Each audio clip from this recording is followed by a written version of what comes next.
Blog Talk Radio.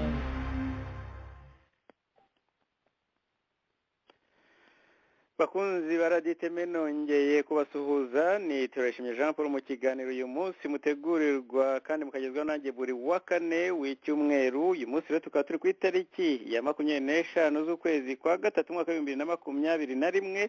Ikiganiro cyacu cy'uyu munsi kikaba gitangiye.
Bakunzi baraditemereka nongere mbaha ikaze mu biganiro byacu muri kiganiro cya uyu munsi cyo mutegurirwa buri wa kane kuko nari maze kubabwira uyu munsi turi ku itariki 25 amakuru menshi cyane ariko igihe kikaba ari gitoya. Uyu munsi mbafitiye ndetse n'umutumirwa turuze gufatanya mu isesengura akaba ari ngombwa Benon mukanya ndaza kumwentrodiza, ariko mbere yuko mwentrodiza ndagira ngo mbanze mbanyuriremo muri make byo turi buze kuganiraho. General Niyombare Godfrey akaba ari mu mazi abira ndetse sinawe gusa n'abandi barwanya ubutegetsi bahungiye mu Rwanda nyuma yaho bamwe mu basirikare bakuru cyangwa na delegation y'inzego z'umutekano harimo n'izubanye n'amahanga yagiriye uruzinduko mu Burundi, ndetse ni nyuma gato yaho inzego z'umutekano ndetse n'izubanye n'amahanga z'ibihugu byombi zimaze iminsi zihura. Ubu rero bakaba bategetse ko amaradiyo arwanya ubutegetsi bw'u Burundi yakoreraga mu Rwanda yari yarahawe ibyicaro mu Rwanda ndetse yarahawe na editorial line mu gihugu cy'u Rwanda naho bakorera n'amazu bakoreramo, bakaba bategetse ko bayafunga guhera uyu munsi nta nteguza. Bakaba bababwiye ko bagomba gufunga ayo maradiyo, kandi ibyo bintu bikaba byatangiye gukurikizwa nyuma yaho amatangazo bayatangiye. ibyo rero turaza kubigarukaho mu kanya mu isesengura. Ntabwo ari ubwa mbere byaba bigiye kuba cyangwa se byabaye aho Kagame yaba yashuta abantu yarangiza akabata ku gahinga cyangwa se mu nama. Mu bindi turi buze kuganira ni amakuru dufite raditeme ifitiye gihamya ko nyuma gato aho Yolande Mukagasana yumvikaniye yikoreye abantu nka Idamange, Karasira ndetse na Gatanazi, kubera ko bavuga ko ngo babivuze ko barwanya cyangwa se bapfobya jenoside. Turaza ndetse no gukina aka audio gato mu byo yavuze. Twamije kumenya rero ko mbere mu myiteguro yo kwibuka jenoside ku nshuro 26 na 7 mbabarire, bashaka ko bari aba Yolanda ndetse na Madame Marie Makiringabire bongera bagasubira muri media bagashaka uburyo borienta ikiganiro cyo kwibuka ndetse n'ibyo bita gupfobya. Ibyo rero ni nyuma gato yaho bagaragaje ko biteguye kurwanira FPR bivuye inyuma. Reka dukomeze rero ku yandi makuru tutari buze mwakurikiye kenshi nako mwabonye mu mbuga nkoranyambuga, haba kuri Facebook cyangwa se mu itangazamakuru ry'u Rwanda, nuko Gerard Urayeneza ngo wari ufite Universite ya Gitwe nyuma y'aho bashatse kumwinjirira bamwambura ishuri rye ry'Igitwe bikananirana, akanga kuvanga imitungo, bakaza kumugerekaho amadosiye y'abantu bavuga ko yahishe ngo ku ishuri rye akabubakiraho cyangwa se ngo agahisha amakuru. Uyu munsi bamukatiye burundu.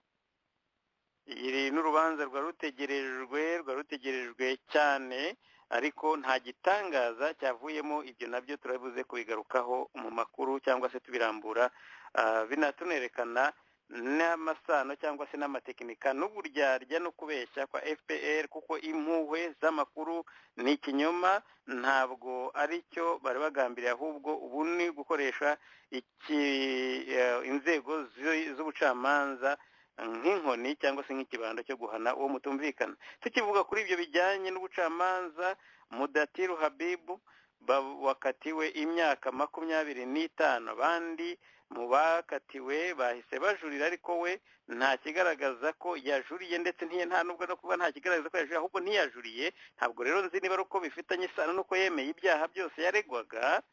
Ubwo rero turaza kubigarukaho mu kanya mu isesengura, ndetse turi kumwe na Benon mu kiganiro cyacu kirambuye. Amakuru ntari buze gukoraho isesengura, ariko nayo mukwiriye kumenya nuko mu gihe hakomejwe kwegeranya abantu bashobora kuzajya muri guverinoma nshya ya Tshisekedi muri Kongo, abahoze mu ishyaka rya Kabila ntabwo barimo kugaragaramo, ndetse bumvikanye banavuga yuko nubwo batarimo bagarukiramo, ariko icyo inyungu nyamukuru ari uko bakubaka igihugu cyabo, bakaba bakwifuriza Perezida Tshisekedi ishya n'ihirwe mu butegetsi. Ariko amakuru nuko ibi bitanejeje ishyaka rya PPRD rya Kabila Joseph, ndetse benshi bakomeza kuvuga ko ubushyamirane nubwo ubufite ubutegetsi afite imbaraga nyinshi, ariko ku bushyamirane ari bwinshi cyane muri politike y'imbere mu gihugu hagati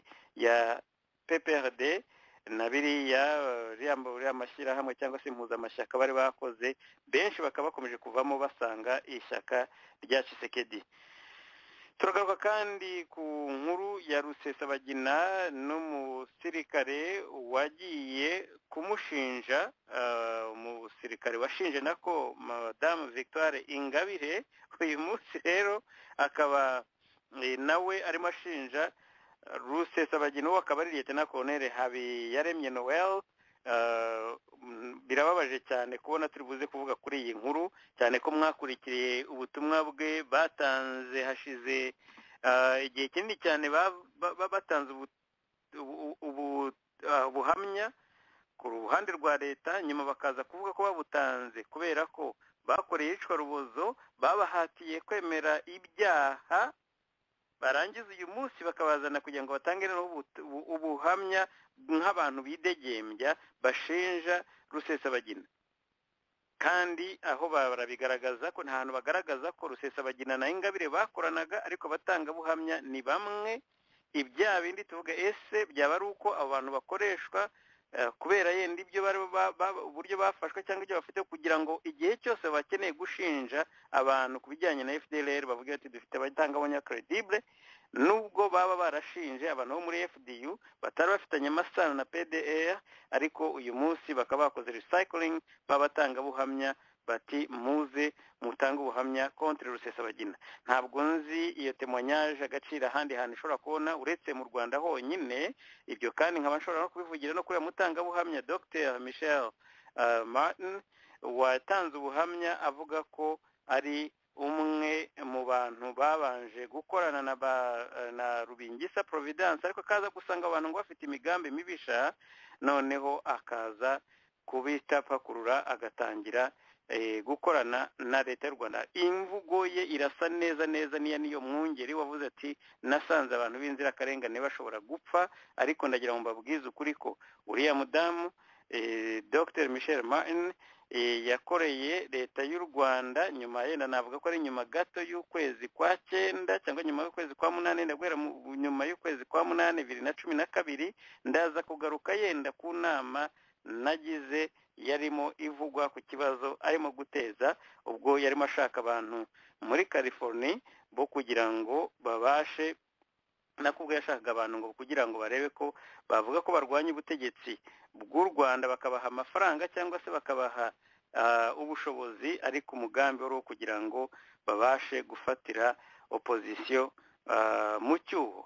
Ibyo rero ni ibintu byagaragaye nyuma yaho yandikaga akora communication y'ibijyanye n'ubucuruzi bw'amabuye y'agaciro, bwo yandikiranaga n'undi muntu ndi buze kubabwira ahangaha muri ikiganiro.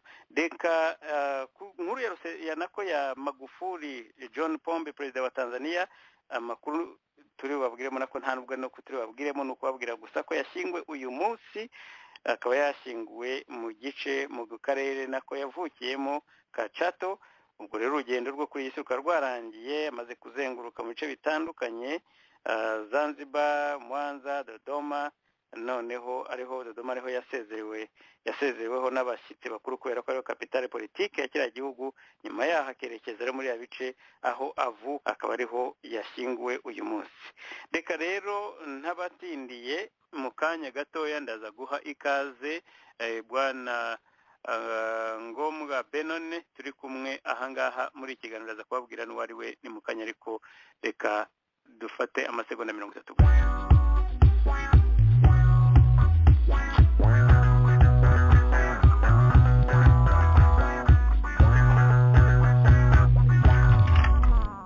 Shaka radiyo iteme, wumve radiyo iteme.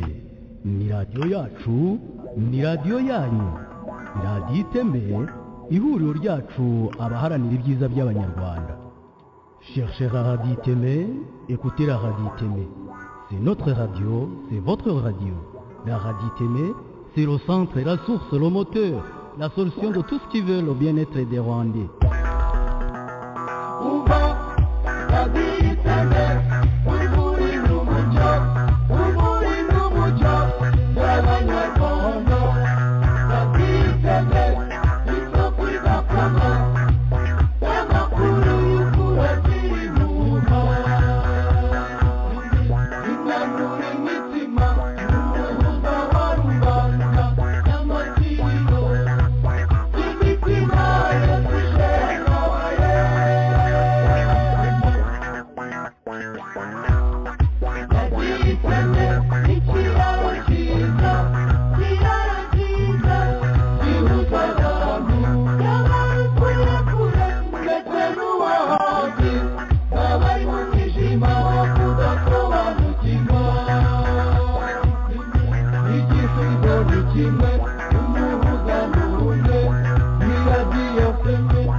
Raditeme, le pouvoir de la parole.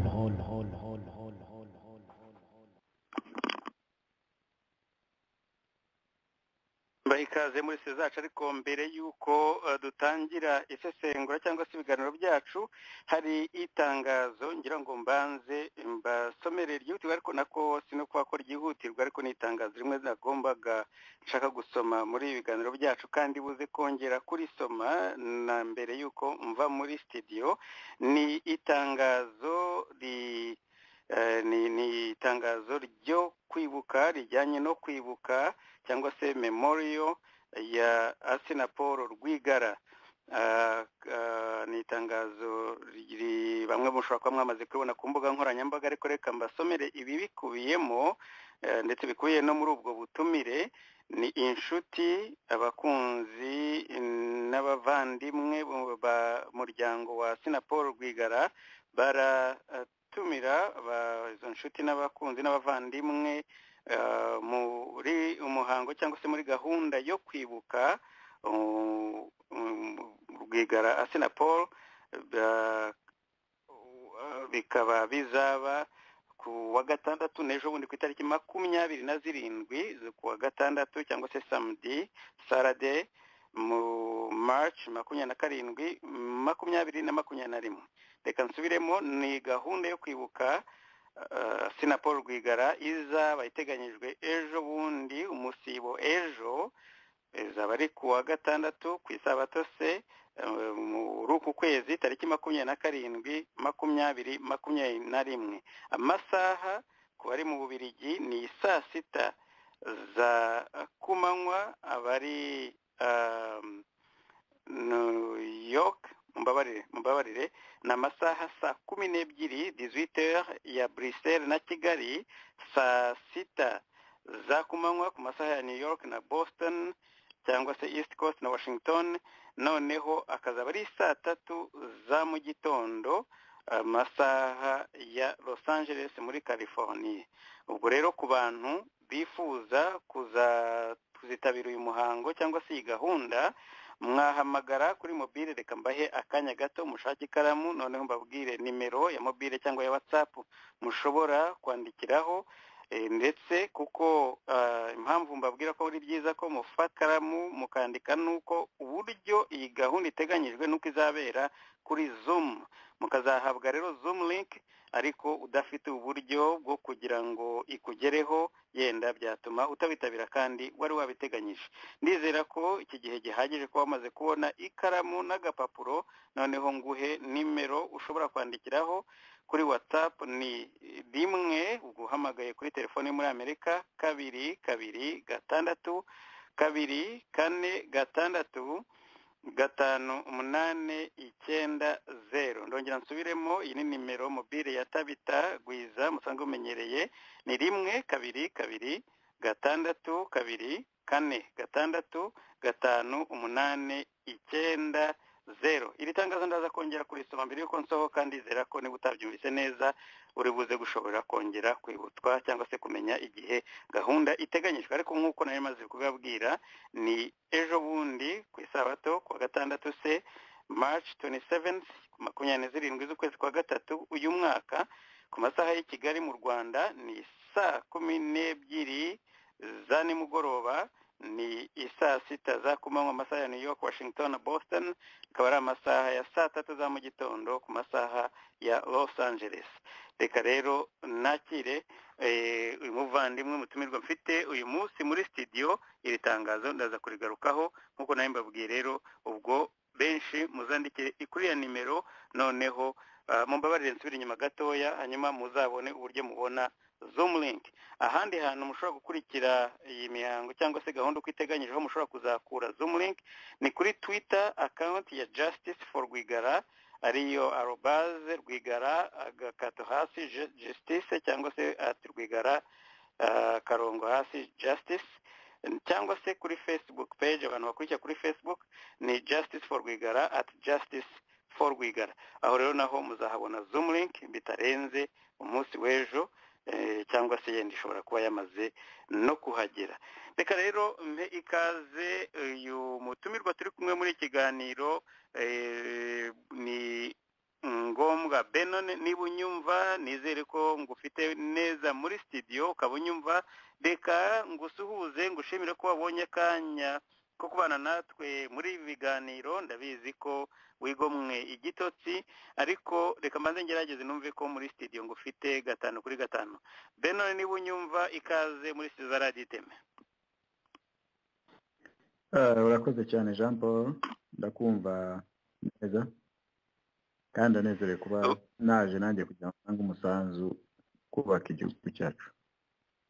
Urakoze cyane Benon, ni twebwe tunezerewe ko n'ubwa mbere uje muri studio za Radio Iteme, ndetse hakaba nizere ko atari ubwa nyuma, ndetse nta nubwo kwizera ko ubwa nyuma urava hayenda bidusezeraniye, kuko iki ni igihe cyo kugira ngo dukomeze kwifatanya mu isesengura cyangwa se no gukomeza gukangurira abanyarwanda ibihe turimo. Benon ngombwa, ukaba uri warabaye mu gisirikare cy'u Rwanda, ukaba ndetse warabaye umwe mu bari bashinzwe umutekano hafi w'umukuru w'igihugu cy'u Rwanda Paul Kagame.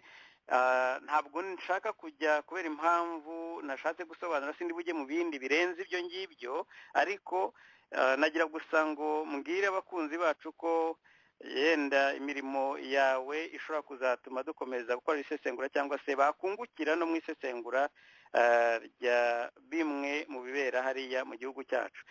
Benon, rero kuba wifatanyije natwe muri uyu mwanya ndagira ngo nongere mbigushimire, ndetse tunahite dutangirire kuri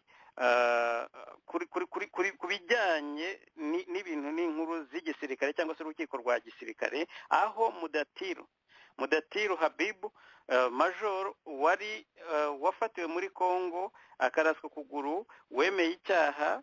Birumvikana ko hariya kwemera icyaha sinavuga ko ari ukunakucyemera gusa, bishobora kuba ari no kuba uvuga uti ndi mu menyo ya rubamba nta kundi, ariko ibyo yenda reka mbyirinde.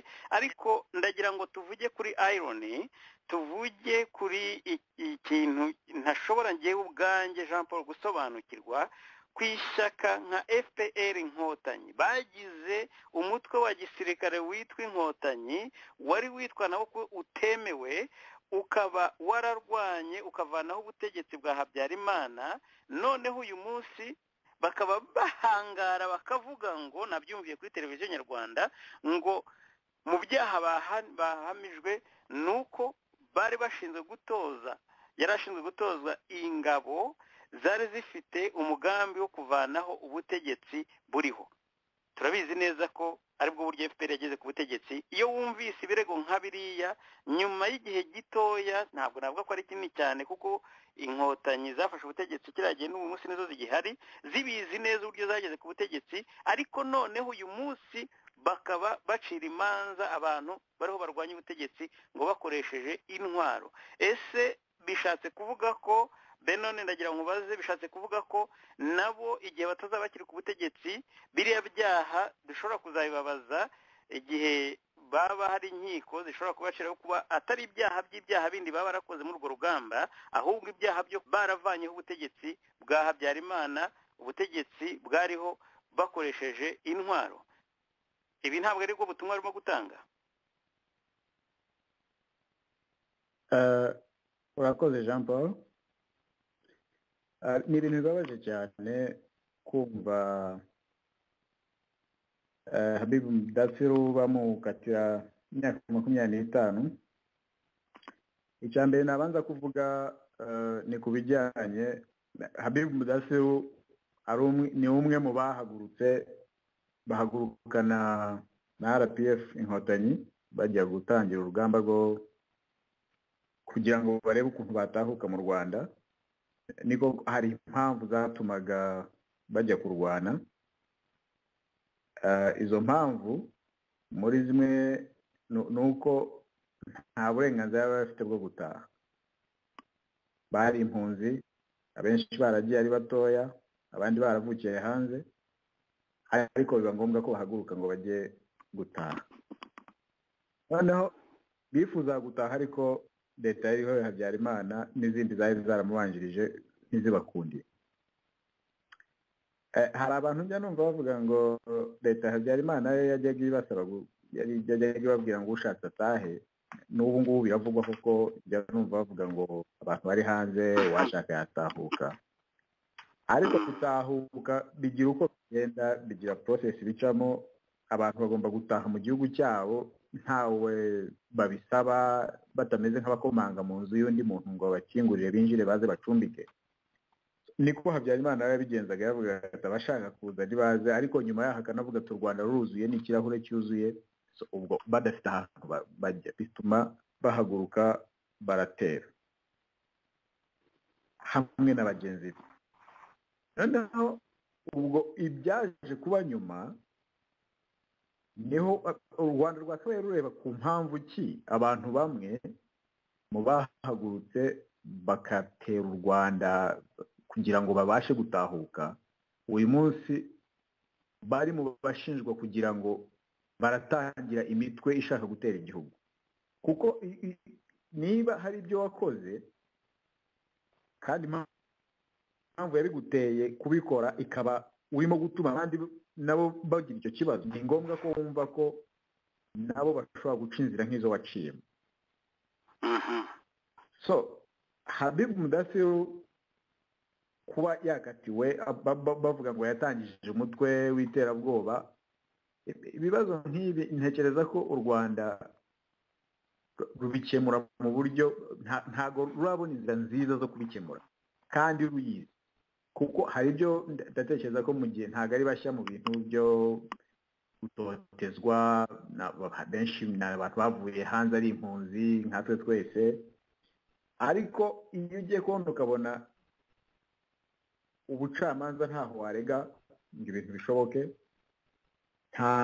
nta rwego na rumwe rukora umuntu niba agiye mu rukiko nta cyizere cyo kuburanishwa neza ngo atsinde imiryango yose irafunze umuntu perezida akivugira ati mu nzira y'amatora ntaho byaca muri demokarasi ntaho byaca nzavaho se byagenze ni ukuvuga ngo ubuhamagarira abantu inzira imwe yonyine nk'iyo waciyemo iyi ntambara so Habib Mudasiru ntabwo mbizi niba niyo mitwe yarayigiyemo sinzi uko bamusanze muri Congo sinzi icyo yakoragayo niba ari naho bamusanze kuko nibo babivuga nibo baduha version yabo ariko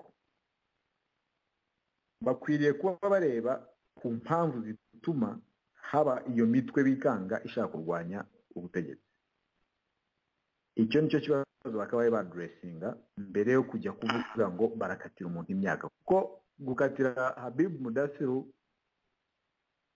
baramufunga ariko mu gihe impamvu yatumye Mudasiru koko niba ari nabyo ajya muri iryo shyamba izo mpamvu niba zitavuyeho n'abandi bazajyayo noneho rero so ibyo ndumva baratesha u Rwanda ubutegetsi buriho burimo gutanga impamvu zihungabanya umutekano w'u Rwanda zituma haba umutekano muke mu gihugu kuko niba abantu bumva batafite amahoro mu gihugu bari hanze bakabasangayo bakabica imibereho nk'iyo rwose izakurura inyeshyamba buri gihe ntabwo ari ikibazo cya Mudasiru so bakagombye kubanza bakareba icyatumye bajya mu ishyamba icyo kibazo bakagikemura icyo kibazo nibagikemura u Rwanda rukaba u Rwanda abantu bose batekanamo nta mpamvu izatuma abantu bajya mu ishyamba ariko icyo kintu batagikemura bizakomeza niyo mpamvu ubona ko Mudasiru si we wa mbere ubwo we baravuga ko yagiye mu mashyamba ariko hari n'abatombe bagamba batagiye mu mashyamba bazira gusa ngo batereye sanyuti ngo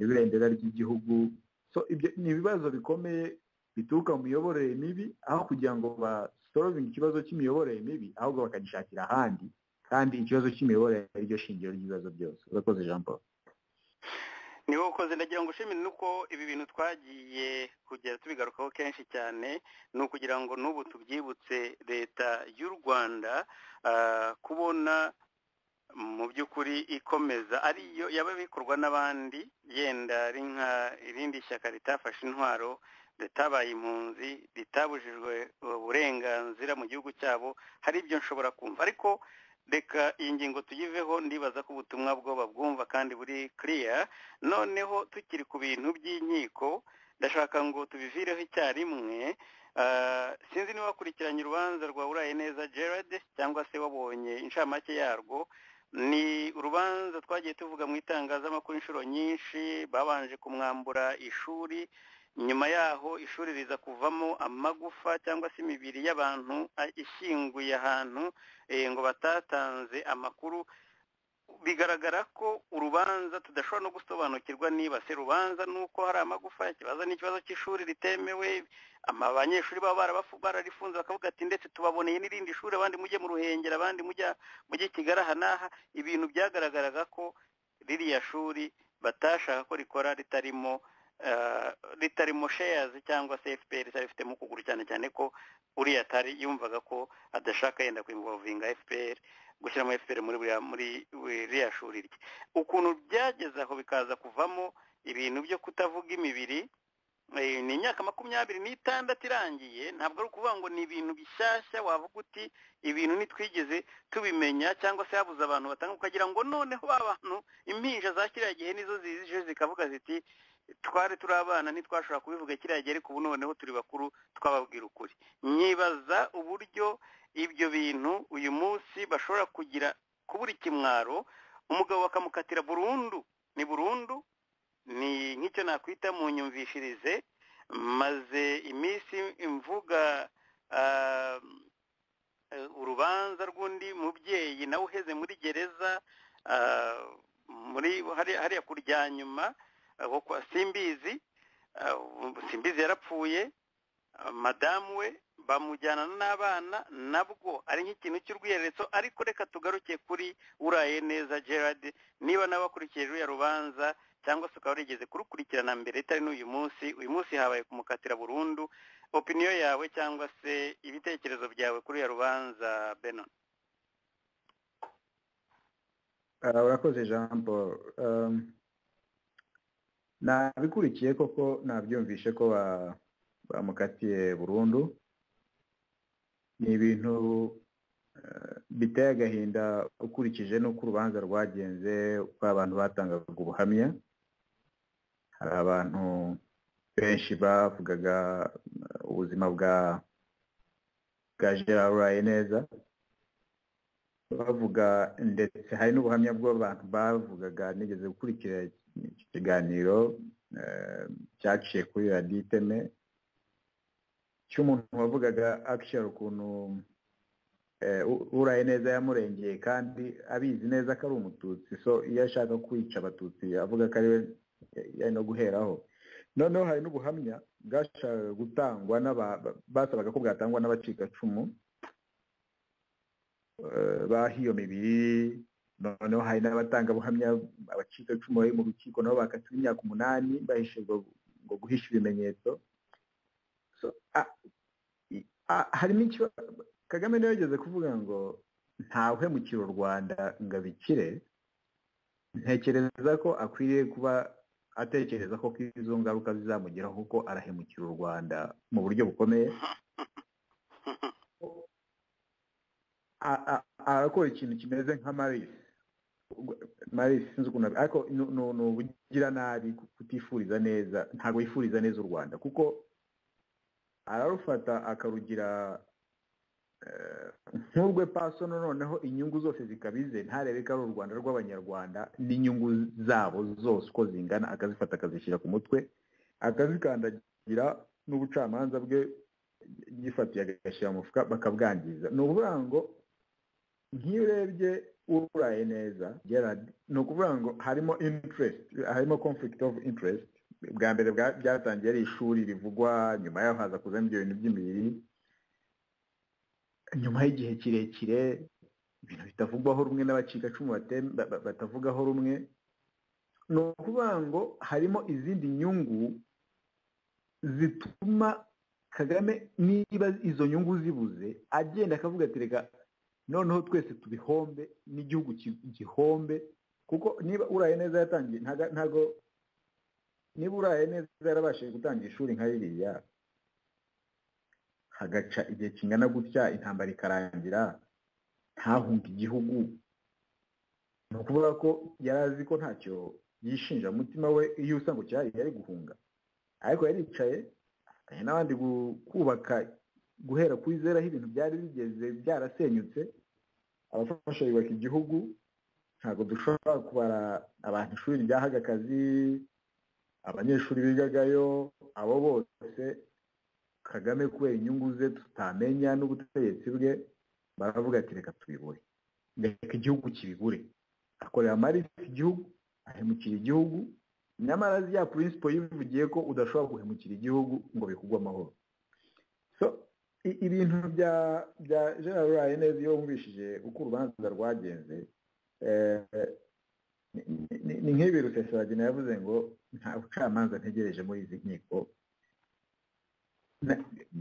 Yagerageje kuburana n'abantu bagerageza gushaka kumutangira ubuhamya, bamwe njyewe byanaviremo no gufunga imyaka 8, ariko icyangombwa cyari kirimo ni ukuba leta ngengo hari inyungu yari imutezemo, noneho ntizibone, bakavuga ngo byose reka tubihombe. So icyo ni ikintu kibi cyane gisubizana igihugu. Wabirebera kwa Barwigara wavugaga mu kanya ko ejo nzaba twibuka, ni ikintu gisubiza inyuma igihugu, gufata abantu bagateje imbere igihugu, aho ibindi bihugu bifata abantu nk'abo bafite ibyo bakorera igihugu bikabateza imbere bikabafasha, ahubwo mu Rwanda bakaba bashaka ibyaha bashyira ku mutwe kugira ngo ntibabyutse umutwe. Ibyo bintu baba bazi ko bahemukiye abo bantu, ariko nyamara bihemukira igihugu, niho ubukene buhoraho butava ku muryango, bagahora bari mu madeni, kuko abantu bakabaye bakontributinga ku misoro y'igihugu, bose bahimbirwa ibyaha kubera ko banze gukorera mu kwaha kwa FPR. Icyo ni ikintu kibi cyane, ni uguhemukira igihugu, ni ibintu bibi. Kagame nawe akaba yicara akareba n'abajyanama bakavuga ati ibintu bihaganisha he u Rwanda, kuko ni ibintu rwose bitari byiza. Ubirebye inganda za Rwigara zarahagaze, Gitwe irahagaze, iryo shuri abanyeshuri baryigamo, izo ngorane zose bahuye nazo, ibyo ni ibibazo. N'inganda za Rugiro n'amazu byose baratwaye kandi bari mu gihombo, amabanki n'ibindi nabyo ntibishyura, byose ni ibintu gusa biri aho ngaho, nuko bo igihugu ntawe babaza, ariko barahombye. Ntabwo babitwaye ngo nabwo ngo usange bashobora no kwibyaza umusaruro, ko brain yari inyuma cyangwa se ubwonko bwari inyuma y'iyo mishinga ntabwo yari yabo. Nibyo urareba, niyo mpamvu habaho private sector, abikorera ku giti cyabo, entrepreneurs, abanyapolitiki n'abikora ku giti cyabo, ni ibintu bibiri bitandukanye. Ntabwo umunyapolitiki guteza imbere inganda, icyo ntabwo babizi. Ikibazo dufite mu Rwanda ni uko Kagame ashaka kugira abantu bose abanyapolitiki, umucuruzi, umunyenganda, bose bakaba abanyapolitiki be, bamuvugira, bakora muri politics, batabishobora kuko atari ibyabaho ko umucuruzi ntabwo ashobora ibyo bya politiki na propaganda, batabishobora, atabonamo n'inyungu yarateze we ziri pasono, agahitamo kubibambura, kandi batazashobora kubimanaginga kuko he is not entrepreneur, he is not the brain behind that, ntabwo ari we bwonko bwatekereje izo nganda cyangwa se ubwo bucuruzi. Usanga nicyo kibazo gihari, ni umururumba gusa no kubirwaniramo, nta kindi, nuko bagira umururumba bakabirwaniramo bashaka kwerekana ko bafite power no kubyambara, ariko kubidevelopa ntabwo bishobora, ntabwo bashobora kubibyaza umusaruro, ntabwo bishobora. So icyo nicyo kibazo gihari. Ubwo nibyo General neza azize, namwihanganisha n'umuryango we, ariko nyine ubwo ibyo biba bigomba no gukangura n'abandi bose kugira ngo barebe, n'abandi bataragira ko General neza yamaze igihe kinini nta uramuvugaho, ariko niba mugonganiye mu kantu gato baguhimbira ibyaha utazi aho biturutse akabita ku mutwe. So ntekereza ko Rwanda icyo gihe cyo kubyuka bagakanguka bakareba aho bagana. Ngira ngo twe kunatinda kuri icyo, kugira ngo tujye ku bya Rusesabagina, nk'uko nabivuze ari nyinshi, nshaka ko dukora isengura mu gihe gitoya gishoboka. Uvuze ko ari igihe cy'abantu bakwiye gukanguka, unyibutsa ikiganiro nahoze nkora n'umwe mu bantu bari i Kigali mu Rwanda, ambwira ati uwakwereka kaje guhakwa uyu munsi ahangaha, ati sinzi ko abonye n'ahanyura yagenda niba bishoboka, ariko ati ubuzima bayeho ntabwo ari ubuzima. Ndetse umuntu umwe wigeze kumbwira ati Jean Paul ndakwinginze ntuzatabarize kaje guhaka, ati nibura ureke basi ibye twe kubimenya, ariko ati umwihorere ariko mu by'ukuri igika donc kaya ya kesi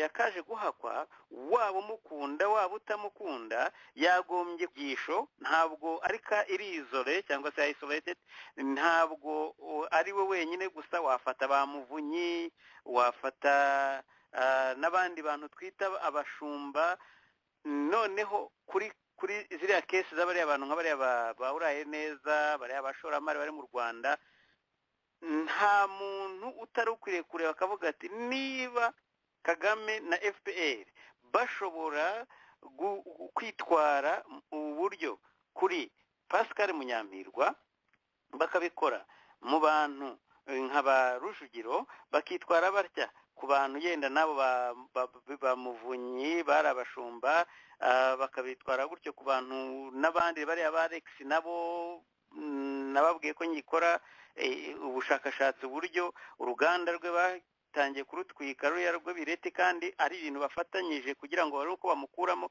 n'ibindi byinshi byenda tuzagarukaho ariko noneho ukavuga uti jyewe nshobora kuba umutoni nshobora kuzanezeza Kagame ntacyo bitwaye ibyo nibaza nk'uko wariho ubivuga Benon ko igihe cyo gukanguka sinzi ko ari n'ubu gusa ahubwo cyararenze ndizera gusa ko ahubwo yenda abantu bazageraho bakavana filime ku maso bakamenya urubugarije nkagira ngo duhite tujya ku kesi yego kwanza urangize banze ukore comment ya tubone kujya ku kesi ya Rusesabagina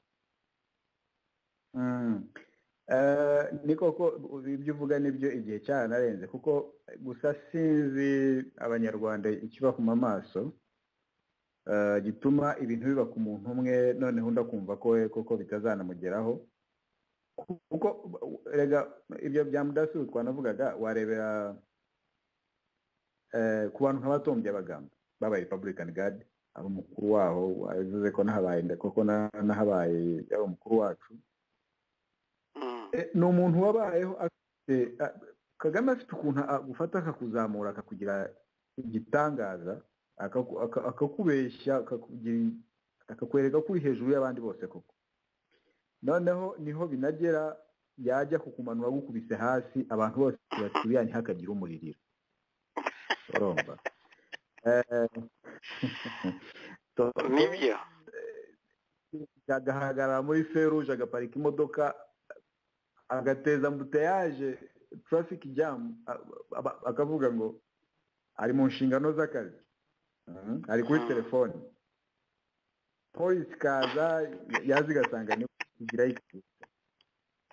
imodoka zigahagarara kuva ku gishushu muri feruje zikagenda zikagera hehe batitom by'abagamba yahagaritse ariko uyu munsi arafunze ubwo abantu byagenze gutya baravuga ati ntihagire umuriro ariko ni ibinyoma bya Kagame agenda akabroga abantu akabaroga mu bwonko bakumva ko bari hejuru y'abandi banyarwanda atari byo abandi bagenzi be bagishayija bose ubu ntabarimo yabohereje mu misozi kuko abakeka yuko bamugirira nabi umunyarwanda ntakwiye kandi akagenda akaza n'undi amaze kwirukana Tom akuyemo gishayija akagenda akazana Kitoko Kadidi akuye hanze mu gisirikare cyo hanze nk'uko haya muri Republican babita ngo ni wawaka yazana akamushyiramo akumva ko yenda ko kagiye kuruta abo bandi bahavuye abantu bakwiye gukanguka bakagira ubwonko umuntu ntabakoreshe nk'ari inkoko yoroye akuramo imwe akagenda akayibaga akayirya izindi agasigara zigaburira ibigori bagomba gukanguka nicyo nashaka kongeraho Jean Paul. Urakoze cyane ntarava kuri topic y'ubucamanza ndagira ngo tugaruke kuri témoignage y'abantu babiri njyewe by'umwihariko uriya Dr Michel nagize biriya avuga koko yigeze kujya en contact na RNC nari nkiyibamo twari tumaze imyaka 2 tuyishinze nagiye mu nama yari igamije kwiga kureba niba koko ari umuntu uri genuine hari naho rwose Colonel Karegeya twari tukiri kumwe twagize inama nari nyirimo ndetse na Jean Kayumba ndetse kuri iyi kayo y'uyu mudamu kuri email yavaga ku muntu witwa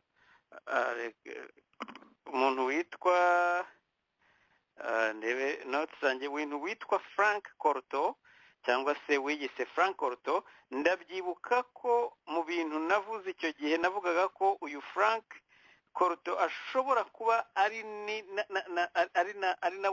Michel wiyandikira, akaba noneho avuga kuko yavugaga uwo Michel nako uwo Corto. N'ubu ngubu izo email ze nanjye ndazifiteho kopi, aho yavugaga ati Michel jewe izina ryanjye ni Corto, ndi umuconsultant ndetse ndi presenta mu Cyongereza abakiriya batandukanye muri industry zitandukanye.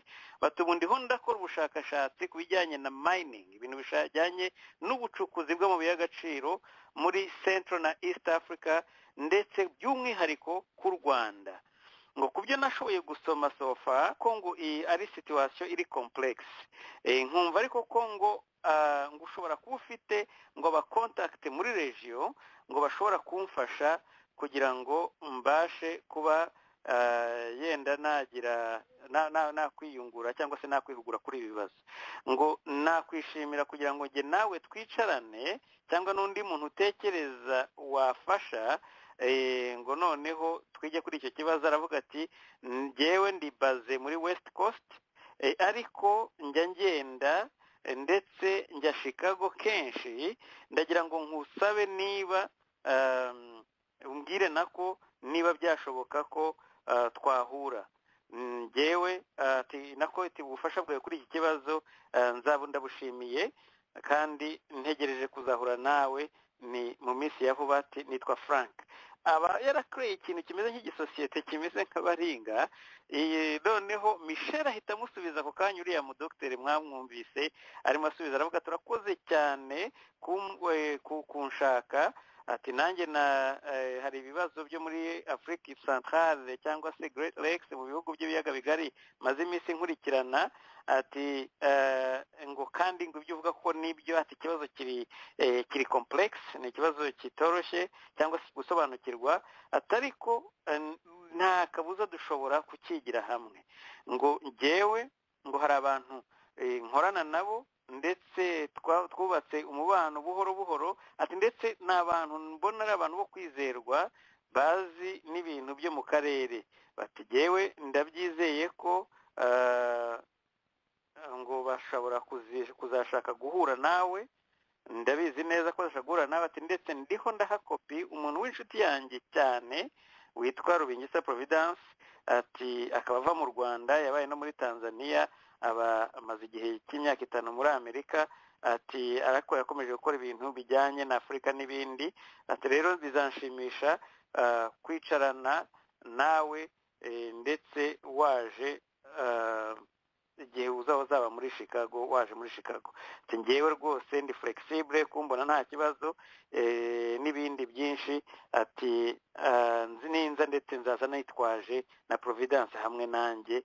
Noneho niba ukeneye kumva ibintu bijyanye n'ubucukuzi bw'amabuye y'agaciro mu karere ndetse n'uko politiki yaho yifashe, niba hari ikindi kintu wakwifuza uzambaze, cyangwa se na Providence ashobora kuzadufasha gusubiza bimwe muri ibyo ngibyo. Ibi rero twabikozeho, naje kubikoraho inama ndetse n'icyo gihe yari na Karegeya yari ahari na Kayumba. Noneho jewe ndabyibuka ko mu byo navuze cyangwa se mu byo twasanze uyu Michel yakoraga n'iyi kompanyi nayibajijeho niba atari mwe wiyandikira, kuko ni ibintu byanditswe muri août. Reka nongere ndebeho mu kwezi kwa 8, ibintu yanditse mu kwezi kwa 8 tariki 29 kuba specific 2019. iyo email ayandika, noneho hanyuma uriya nawe ahita amusubiza. Yanditse mu gitondo saa 2 nimugoroba saa 2:49. Uriya nawe Michel Martin ahita amusubiza saa 6:55. twasanze ko bishoboka ko ashobora ko yarimo yiyandikira. Harimo imitego myinshi, harimo ibintu byinshi bitandukanye, ariko icyo siyo nkuru nyamukuru. Ikibazo ni iyi desperation cyangwa se bisa no kwiheba muri uru rubanza, kubona ushobora kuzana umuntu uza gutanga ubuhamya nk'ubwa bariya abantu babiri, ari niyo mwungeri, ari n'uyu mudamu Dr. Michel Martin. Ni abantu baza bakavugana challenged mu rukiko, bakandika ibintu bimeze nka disikuru, bari imbere ya convention bakavuga kugeza igihe umwuka ubashizemo. Njyewe kujya muri legitimacy y'imanza za hariya Benon ntabwo njya nkunda kubijyamo cyane, kuko byamaze kugaragara yuko ibyo bakora ari inzu zitwa inkiko, ariko imanza zo ntazicibwa muri kiriya gihugu. Wabivuze kuri biriya bya Mudateru, ku bya Uraye neza, kuri ibya Rusesabagina harimo na mo embarrassment, kubera ko izi manza zirakurikiranwa n'amahanga yose. Ikindi ariko nuko njyewe nasanze uriya rubanza rwa Dr. cyangwa se uriya butumwa, uriya témoignage, ntabwo ari na témoignage nako statement ariko nyite statement ya Dr. Martin, ni nkaho bo bashaka n'urukiko rwa public opinion kugira ngo abanyamerika bavuge bati wa muntu w'umuhero wanyu kuva kera kose, dore ibyo yiberagamo kuva za 2000 na kangahe, kuva kera kose, ntabwo ari umufira, ntabwo ari umugira neza, ahubwo ni umuntu uri mu bintu by'ubwicanyi no gushaka guhirika ubutegetsi, nta kindi. Njyewe ndabizi ko buriya butumwa nta kindi bashaka kwerekana, ntabwo ari u Rwanda, si ubukonvenka abajije bo mu Rwanda, kira ni ikinyoma cyemera yenda n'ubundi, ariko nzi ko abo bariho babwira ni abanyamerika n'abazungu. Niyo mpamvu bazanye umuzungu bakamwishyurira itike n'ibindi, kugira ngo abe ari bo basubiza muri buriya buryo, kandi ari abaja bari basanzwe banakora. Ndagira ngo nguhe akanya nawe niba ufite komantere ku rubanza rwa Rusesabagina. Nta kintu nshobora kuruvugaho, ni ibintu by'amanyanga, ni ibintu nta bucamanza buhari, ni Kagame gusa uvuga uti pression internationale nayigabanya nte. Niyo mpamvu Martin ari hariya. Iyo ni opinion yanjye, wowe urabibona ute Benon? Urakoze Jean Paul. Urakoze. Icya mbere ndagira ngo baze nshimire Rusesabagina ko yikuye muri uru rubanza, kurubamo ni ukuruha agaciro rudakwiye. Ikindi buriya kuko abandi hari bagenzi be, abandi b'abanyarwanda bagenzi bacu bahura n'ibibazo nk'ibya Rusesabagina byo gushimutwa, barimo nk'abakarisi Sankara n'abandi bose bashyiraho ko bari muri FLN bagenzi be. Abandi ugasanga baravuga ngo ibyaha ndabyemera, n'inyoni zabinshinja rwose zabihamya ko nabikoze. kandi yari ibereye Komore cyangwa no muri Sadek, akabanga inyama zo muri Nyungwe ngo nazo zamushinja kandi atarahageze. Exactly. So turashima Rusesabagina kuko nibura aragaragaza ko nta butabera buhari. Ntabwo tuzi n'abandi ikibibatera, kuko ntabwo iyo ugiye kumva nk'indirimbo za Sankara yaririmbye ntawe umuhagaze hejuru, akavuga Semuhanuka, akavuga abacu bazize akamama. Ntabwo wavuga ngo biragoye kumva Sankara uyu munsi uri mu rukiko na Sankara wa kiriya gihe. Biragaragara ko u Rwanda ntabwo tuzi ibintu rukorera abantu. Ngiye ngo hari ibintu bimeze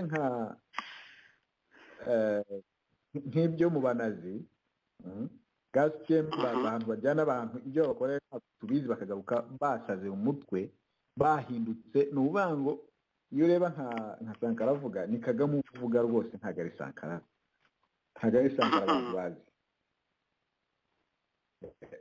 At least njyewe kubera ko ntuzazwi cyane, Rusesabagina yabonye abantu benshi bamutabariza, abanyamahanga, imiryango mpuzamahanga. ashobora kuba ataracishijwaho ba Sankara baciye ngo bamugire nabi. Ibyo bakorera ntabyo tuzi kuko rwose ntabwo nk'urugero njya nkurikirana amakuru y'Ubugande. Hari ibintu naho ngo biriyo byitwa za drone, abantu baburirwa irengero nyuma y'ibintu by'amatora, ariko abantu uko bagiye babafashe bavuga ko bavugaga nabi leta, noneho bagaruka bavuga ibitagenda neza, bakavuga n'ibyo bahuriye nabyo aho babajyanye. Ariko mu Rwanda ho ibyo babakorera ntabwo bizasaba ubushakashatsi nyuma yaho kugira ngo abantu bazamenye iyitwa rubozo babakorera bakagaruka batari bo. Tugiye kuri aba batangabuhamya, Dr. Micho Martin na Noel Habiyaremye, hanyuma na niyo Mwungeri Constantin. Ntekereza izi manza umuntu uzihomberamo cyane ni Kagame n'ubutegetsi bwe, kuko ziragaragaza icyambere za attracting attention y'amahanga, zatumye amahanga ashaka kureba neza ibibera mu Rwanda. Noneho abatangabuhamya zana aho kugira ngo babe abashinja na Rusesabagina, usanga ibintu byose bavuga by'implicating ahubwo leta ya Kagame muri iki kibazo, bigaragaza ko ibyabaye ni kidnap, ni hacking, ni ugushimuta cyangwa kwinjira mu ma email y'abantu mu buryo butemewe. Noneho harimo no kuba niba winjiye muri email y'umuntu mu buryo butemewe, nta n'uwakwemera izo email uvuga niba ari wowe wazanditse, kuko nawe ushobora kuba warakoraga communication mu izina rye. So ni ibintu bishyira hanze ubutegetsi bikabwangiza. Birababaje cyane kuba ariko icyo kintu uvuze nicyo cyakabaye abavoka ahandi hantu mu nkiko zikora, nicyo exactement ni nayo icyo bita authenticate ikintu icyo ari cyo cyose, yaba ari dokima. Ubundi ntabwo uzana igipapuro cyose hariya ngo ukubite hari uvuge ngo nzanye evidence cyangwa se nzanye preve y'ibintu runaka.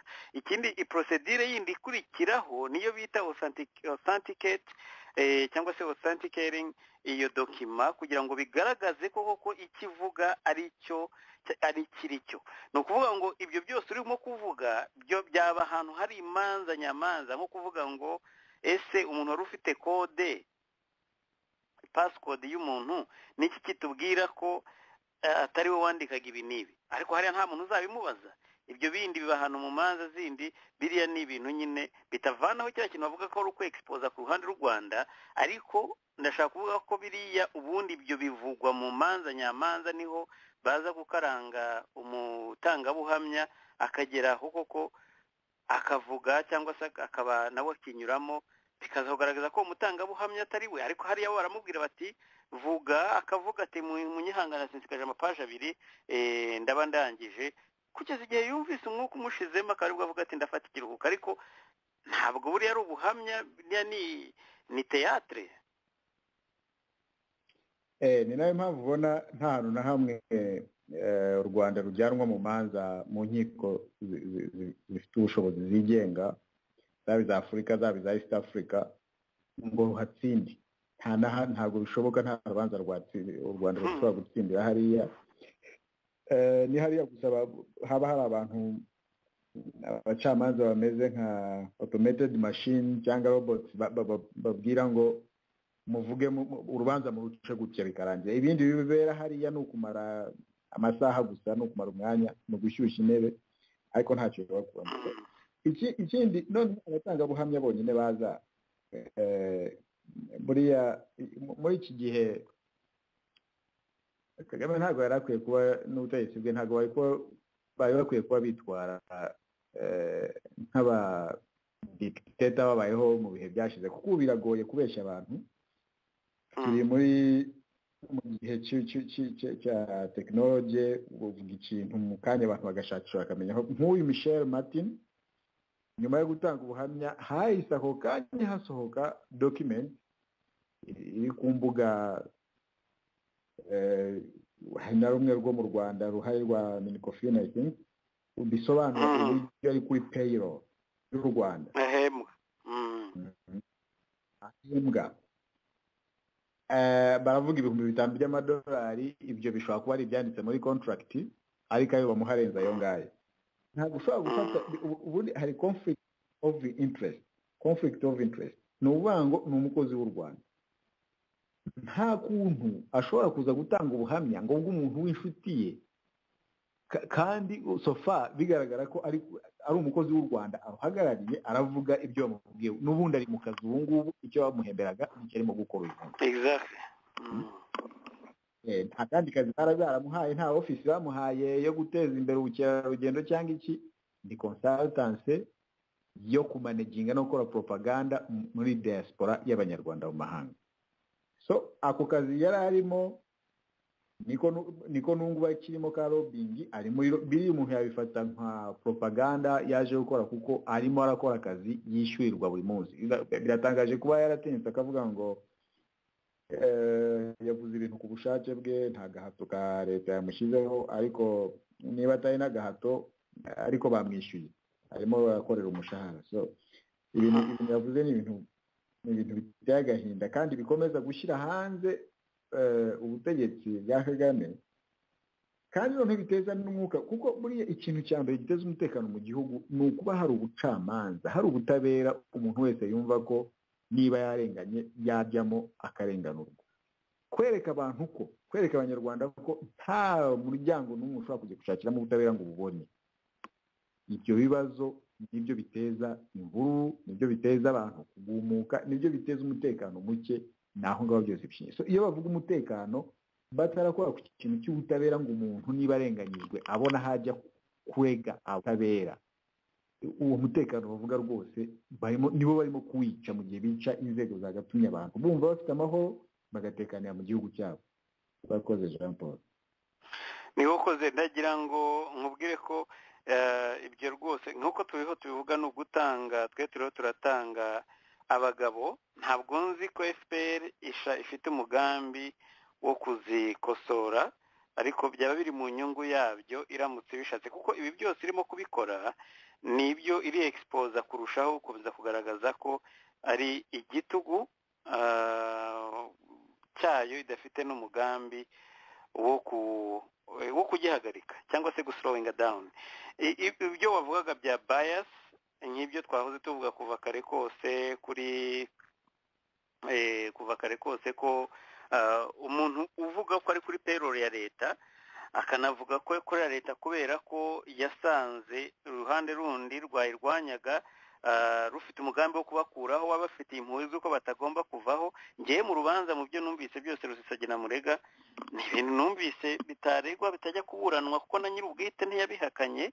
Ibyo kuvuga ko yanga ubutegetsi bwa FPR yifuza ko bwavaho, ibyo bintu ntabwo numvaga ko ari ibintu yagombye kuburana, ariko kubera ko bashaka kwerekana nyine yuko bafite igifi kinini, abazungu nk'uko nabivuze, nzi témoignage cyangwa se statement y'uriya mudamu abigambiriye. Ntabwo ari abanyarwanda, ntabwo ari bariya bacamanza bagomba konvenka kugira ngo bamenye niba koko ibyo aregwa bimuhama bamucira urubanza cyangwa niba bitama bamurekure, sibyo. Ahubwo bariya Dr. Martin nicyo bamuzaniye ni abazungu, ntabwo ari abanyarwanda, kuko bazikorera urubanza rukurikirwa batereka tuzane umuzungu bakoranye, yenda we bashobora kumwizera. Reka dukomeze ndetse yenda twe kuhatinda ku kibazo cy'Uburundi. Ikibazo cy'Uburundi, amakuru mfite avuga ko bariya abantu banyapolitike b'abapushiste bari mu Rwanda bafite ibibazo bikomeye cyane, ndetse ko bamwe batangiye guhamagara abayobozi bo mu nzego z'umutekano barimo kabarebe ngo ntabitabe. Mu nyuma gato y'aho inzego z'ububanyi n'amahanga z'ibihugu byombi zigenderaniye ndetse n'inzego z'umutekano. Benon, kuri ikibazo cy'abariya barundi bariya ba General Niyombare, njyewe nta gitangaza nabibonamo kuko nzi ko mu Rwanda amateka nk'ariya atari ubwa mbere. ibi bintu by'uko bafunze amaradiyo bakayafunga ikitaraganya batabahaye na avertisement ni nko kubabwira bati ibyo ngibyo byo mukora yari twabibaretse kubera inyungu zacu ariko igihe dusanze bitakiri mu nyungu zacu no kuba twabaniga dushobora kubaniga. Iyi message ubona batanze iraganisha kuki Benon kuri iriya kayi Burundi nyuma y'iyi myaka igera kuri 6 bariya abantu bahungiye mu Burundi bagerageza gushaka gusubira mu gihugu bikabananira, gusubira mu Burundi bikabananira, ariko basubiye bagiye yenda barwana. Ubu rero bamwe muri bo bashobora kuba badashobora no kongera ukandagira mu Rwanda, bariyo nabo gusohoka byaba ikibazo, cyane cyane ko Burundi bwamaze kubashyiraho impapuro zibafata. Iyi kayo uyanariza gute Benon ukurikije ibyo ubona cyangwa se n'ubusesenguzi busanzwe? Urakoze Jean Paul. Ntabyo ku kibazo cy'Uburundi ndashaka kugira ngo mvuge ku kintu uvuze cyo muri bimwe mu byo bashinja Rusesabagina cyangwa n'abandi bose cyo gushaka gukuraho ubutegetsi. Gushaka gukuraho ubutegetsi politics, iyo ni politiki. Birababaje kuba mu Rwanda bademonizinga politiki, bayigira umwanda, ikintu cyanduye, ikintu buri munyarwanda wese adakwiriye kuba yajyamo, kuko nukijyamo uraba ukoze icyaha.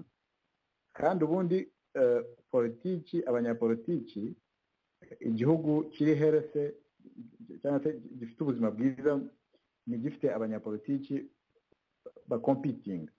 Ubundi politiki, buri munyapolitiki afite inshingano zo kugaragaza ibyiza yakora kurusha ibyundi no kugaragaza ibibi mugenzi we akora kugira ngo we ajyeho ateze imbere igihugu kumurusha. Mu gihe rero mu Rwanda niba uvuze ngo ibi nibi ntabwo bikorwa neza, ibi nibi ntabwo bikorwa neza, ukashyirwaho icyaha cyo kwandikira mu butegetsi, niba wumva hari ibintu ushaka kujya mu butegetsi kugira ngo ukore ibintu uzajya mu butegetsi ubwira abaturage. Microphone yawe itangiye kuvuga nabi Benon, wakwegera microphone yawe. Okay, noneho uranyumva? Biratunganye. Okay. Nashaka kuvuga ku kibazo cya politiki iri demonized mu Rwanda, ukuntu bashaka kugaragaza ko politiki ari umwanda, nta abanyarwanda bandi bose bayiveho bayirekere FPR. Ni ikintu kibi ko igihugu kiri herese gifite ubuzima bwiza kigira abanyapolitiki bari bakompitinga mu guteza imbere igihugu. Ni ukuvuga ngo niba ushaka kujya mu butegetsi kugira ngo ugire ibyo ukora neza kurusha ubutegetsi buriho, ugomba kugaragariza abaturage ibyo ubona leta iriho idakora neza. Ntabwo uzavuga ngo leta irakora ibyiza ariko nimushyira none se nibikora ibyiza gusa kandi wowe urajyaho gukora iki? Ni ukuvuga ngo kugira ngo ujye mu butegetsi ugomba kureba ibyo bakora nabi ukabigaragaza, noneho ugafata ukagaragaza ingamba ufite mu kugira ngo wowe uzabitunganye. Icyo cyaha bashinja abantu mu Rwanda ni icyaha kiri barbaric, kitajyanye n'iki gihe tugezemo kuba cyashinjwa umuntu mu Rwanda ngo avuge ngo arangisha abaturage ubutegetsi. Izo nizo nshingano z'abanyapolitiki, kugaragaza ibintu bitagenda neza mu gihugu. Ibyo bintu bidashobotse, iyo niyo dictatorship, kubaho uyobora nta muntu uvuga ibi ukora, ugakora ibibi byinshi, wakora kimwe cyiza ugashaka icyo abantu bareba. Icyo cyaha bashinja abantu nta shingiro gifite. Ibihugu byose byateye imbere biri democratic, abanyapolitiki ako niko kazi kabo ko kureba abari mu butegetsi bakora checks and balance kugira ngo badatana, bamenye ko hari abantu, hari ijisho ribareba. Nibakora nabi hari abacompetitors bahari bazereka abaturage ibyo bakoze nabi, noneho bakaba bava mu butegetsi. Ibyo bibakipinga in balance, bigatuma bakorera neza abaturage. Mu gihe hatari abavuga ibi bya leta, rwose ubutegetsi buba bubi, bugahonyora abaturage, bukababwira nabi ko babwizeye ko ibi bakora ntaho biri bugaragare. Noneho tugiye ku kibazo cy'u Burundi, ukuntu u Rwanda rwafunze amaradiyo, niyo mbare bakaba bari mu byago batekereza ko bashobora no kuba banasubizwa ni Burundi ahubwo ibi ni ibintu bisanzwe nk'uko wabivuze ni nacyo twanavugaga ukuntu Kagame n'ubutegetsi bwe bashuka abantu bakabashyira mu bintu bidashoboka mu bintu by'umwanda nka ziriya kudeta babinjijemo ari interest Kagame n'ubutegetsi bwe birebera bakawukoresha nyuma igihe cyagera babona hari izindi nyungu wowe ntazo bakigufitemo bakakudampinga bakakujugunya ibyo ntabwo ari bo bonyine hari Nkunda hari Bantaganda barirahe n'abantu benshi bagiye bakoreshwa muri izo uburyo nk'uko ngubwo harimo abo bose twavugaga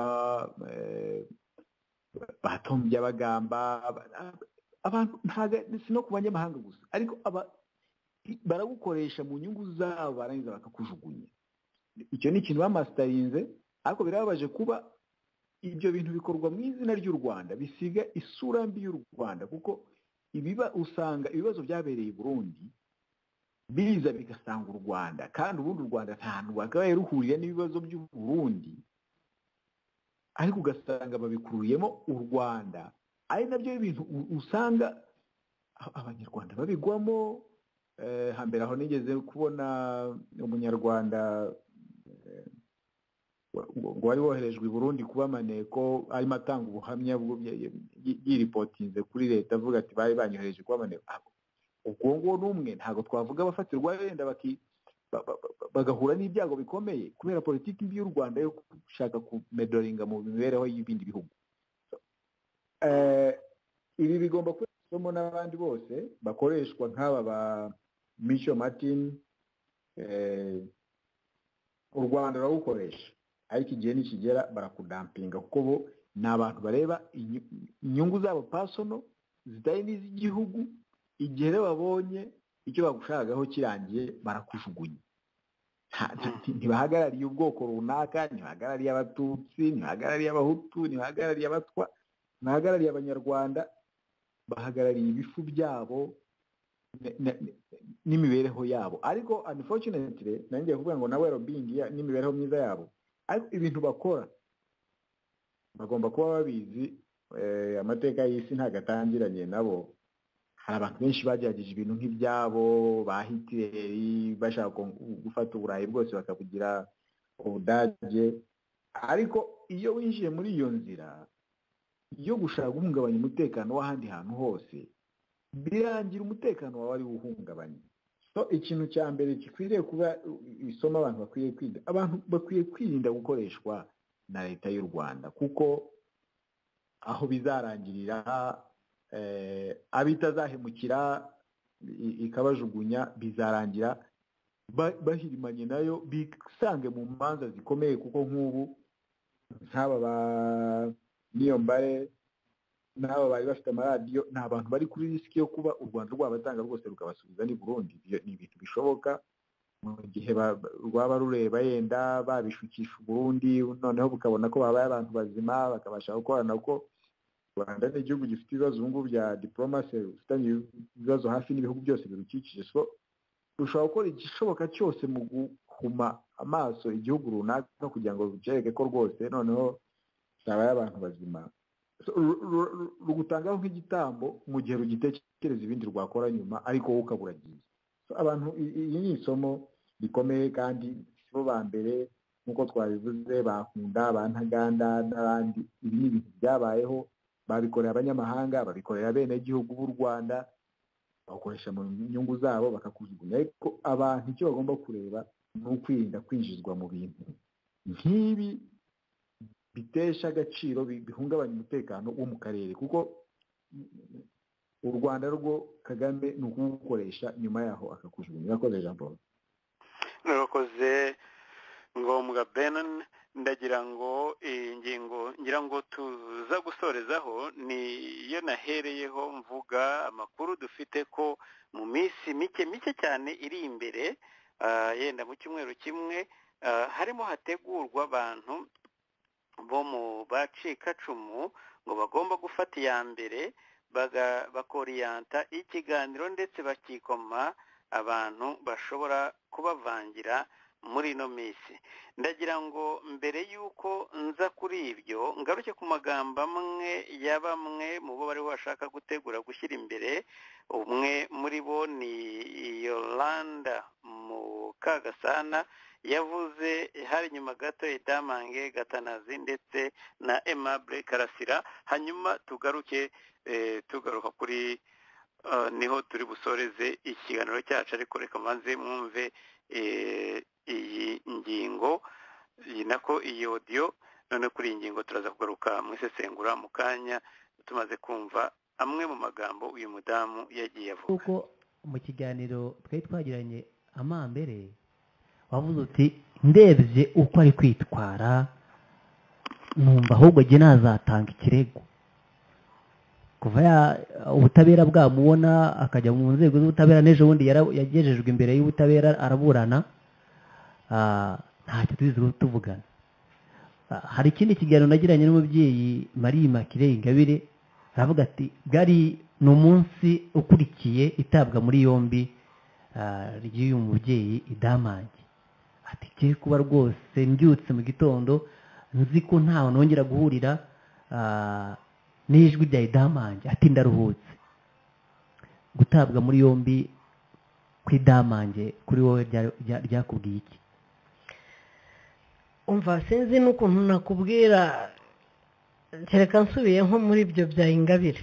Nabyukaga ntegereje ibyo Idamange yavuze adamanganye no kudamanga, kuko sinigeze nihanganira amagambo yavuze, ukuntu imibiri y'abacu yabaye nk'isukari bacuruza n'ibiki, sinjya mbyibagirwa, kuko kiriya nacyo ni igikomere ashaka kudutera. Kuko uriya Idamange yewe uwashaka yamubonera n'izindi zina, ni igikoresho, nawe ubwe ntazi ibyo akora. Ejo bundi nabonye ngo ya myigaragambyo yo kuri interinete bavuga ngo turi kumwe, bari kumwe se bari muri gereza, ko bamubeshya. Niwe gicucu kitumvise ko bamubeshya. Bari kumwe heheze uyu munsi? Bari kumwe koko? Uwamubaza ubwe yakumva bari abantu bari kumwe bicaye imbere y'amakompiyuta yabo bimakiye bameze neza. Bamugize igikoresho, baramubeshya. Kuko iyo batamugira igikoresho uyu munsi koko baba bari kumwe, ntibari kumwe. Rero ntiyasime wenyine, urwishigisha yararusoma. Urumva yarambabaje cyane, ariko noneho numvise mu birogo bye harimo gupfobya jenoside narishimye cyane, kuko yarayipfobeje. Nta nubwo yayipfobeje, yarayihakanye kuri yewe, kuko nta kuntu yavuga ko imibiri y'abacu icuruzwa. Iracuruzwa se gute? Ubu wamubaza uko icuruzwa yabibona? Ese niba icuruzwa, sinabonye afite abavandimwe azagenda bica abacuruzi? Ntibyoroshye. Niba yumva hari inyungu irimo yo gucuruza abapfu, azagende yicabe hanyuma abacuruzi. Uwitwa Aimable Karasira avuga ati jenoside FPR iyifashisha nk'iyo kwigizayo abatavuga rumwe n'ubutegetsi. Ni ikiganiro ngubu nakibona kuri interinete, ni ikiganiro yavuze rwose. Nakibonye. Fondasiyo Yolande, umuntu nk'uwo hari ubwo bimureba cyangwa agumana arebwa na leta bikarangira aho ngaho? Yabuzwa n'iki kumureba se, ko ari cyo twiyemeje? Reka tugwirize ibyaha, nzakwereka. Kuko icyo kiganiro uvuga narakibonye. Kandi uko nguko kuvuga ko jenoside ari turufu leta yabonye ngo ikoresha, ni babagome nkubwira basa nk'abari muri network imwe. Nawe yongeraho ko yarokotse jenoside yakorewe Abatutsi. Ariko ninde wababwiye ko kurokoka bibaho uburenganzira bwo guhakana no gupfobya jenoside yakorewe Abatutsi? Amategeko se areba nde? Areba abayikoze gusa cyangwa areba abanyarwanda bose? Binkangisha kurokoka. Ubu se sinarokotse jenoside kubera iki se ntaca ku mategeko? Ninde wababwiye ko bibaho ubudahangarwa se? Bazubaka agahugu kabo, ntazi aho bazagakura, bazajye kukirwa ntazi, ariko nacyo kitari cyo mu Kivu. Urumva hari abanyamakuru benshi mbona nkibaza, ariko buriya ni umunyamakuru cyangwa afite indi viziyo ye naho ashaka kujya? Ese ni ukuba ari uruhu rw'inda gusa kuko interineti bagaburira? Niki bagamije iki? Uru Rwanda baribeshya, dufite ubuyobozi ntawe uzapfa kuruhungabanya, ntawe, ndarwizeye pe. Kandi nizeye ko namwe mwabana mwe mukanuye mugomba kureba ubanyuza mu nzira iriyo cyangwa mu nzira y'ibibazo. Hari nyine abahakana bakanapfobya jenoside bari mu gihugu, babikora rwihishwa, uretse umwiyahuzi iyo bamuduhanguriwe ngo turamuhekenya witwa idamange n'abandi nkawe. Urumva bariya, ariko impamvu natwe tubareka kuriya, dutanga raporo, leta nayo ikareba ikigomba gukorwa. hari abavuze bati niba nibuka neza ngo rekura idama Rwanda, rekura idamange, abandi bose bakazamura amaboko ngo free idamange. Hey. Ariko nabonye n'umunyamakuru witwa Gatanazi, meme Victoire Ingabire Etera. oya Ingabire we ni normal, aho rero hahure nyirizina. Nicyo navuze abakekwaho cyangwa bagashyirwa mu majwi gupfobya no guhakana cyangwa gushyigikira abapfobya ariko bari imbere mu gihugu. Buriya Ingabire nawe Victoire ashobora kuba akumbuye gereza, hazanyure ku mategeko arebe ko adasubiramo. Icyo ni icyambere. Ahubwo je nkibaza nkamwe abanyamakuru mwabonye Gatanazi muri iriya myigaragambyo, ese abanyamakuru mufite uburenganzira bwo kujya mu myigaragambyo mukazamura ikiganza kuriya, cyangwa mushobora kujya mu myigaragambyo gutara amakuru? Ntabwo mbizi jewe, sinzi itegeko nanjye sinzi rivuga, ariko hari imyigaragambyo wenda igibwamo n'umuntu wenda tutari byo titre simbizi jewe. ahubwo gereka ngo baze ikibazo uvuga idamange uvuga uti nk'ubwo umuntu ari kumurya amenyo, niba kurya amenyo kumuhekenya, hanyuma hakaboneka umunyarwanda ahari interieur urimo imbere mu gihugu uri muri rekura idamange. Uravuga ngushimye ko uvuze ngo umunyarwanda mu gihugu, ni abanyarwanda se? Ninde wababwiye kujya kuvugira abanyarwanda? Bariya abanyarwanda se ni miliyoni zingahe ku buryo bavuga ko bariya bahagarariye abanyarwanda? Ingabire se ahagarariye abanyarwanda bose? Arampagarariye se jewe? Urumva kuvuga ngo abanyarwanda ni bande? Ni bande? Nta wabatumye. Ababatumye nibajye ku mugaragaro babyerekane. Ingabire nawe afite ihakana n'ipfobya rya jenoside yakorewe abatutsi, si bya none, yarabifungiwe, arekurwa kubw'imbabazi za perezida. Ntago numva umuntu warekurwa kubw'imbabazi igihe yagiye mu nsubiracyaha uko bigenda, kuko yarekuwe kubw'imbabazi ntago bivuga ngo yabaye umwere. Yasabye imbabazi arazihabwa, ntiyabaye umwere. Ibyo byose ntibazi ko umuntu abikorera analize, bazi ko tukiri injiji wabo.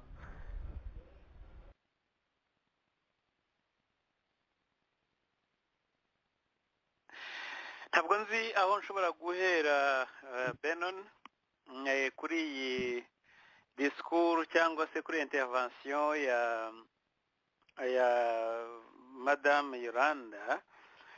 Gusa hari byinshi yavuze ko afite fondation Yolanda Mukagasana, ariko mu by'ukuri icyo nshobora kubabwira kandi nkakivuga nivuye inyuma nuko nkitangiriye itama cyangwa se ntizigamye, nuko Yolanda ni umumotsi wa FPR, nta intérêt z'abacikacumu ahagarariye kurenza uko undi murescape azihagarariye, ndetse ari hanyuma y'abandi kubera impamvu yenda z'ibyo nshobora no kudetaya ntari ngombwa kujyamo kubera ko n'igihe tutagifite gihagije.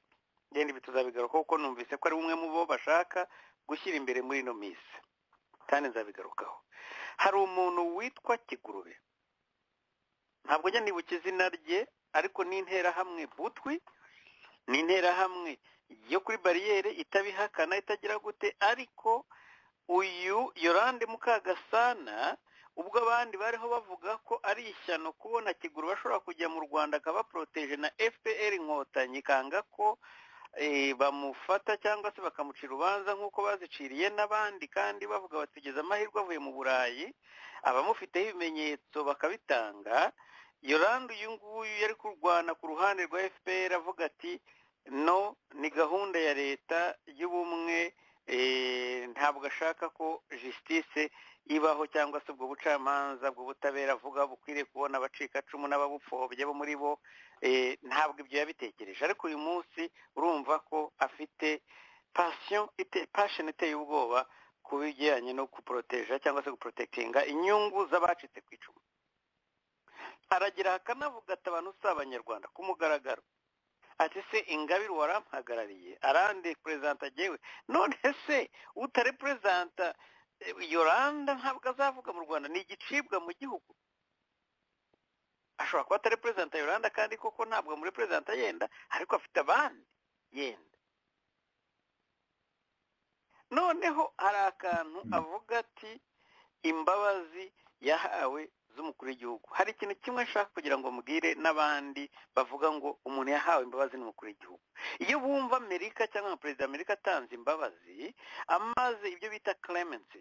Clemency iyo umaze imyaka 4 cyangwa se watorewe imyaka 4 ku butegetsi ugatangira gutanga imbabazi mu myaka 2, izo mbabazi zifite agaciro gakomeye cyane.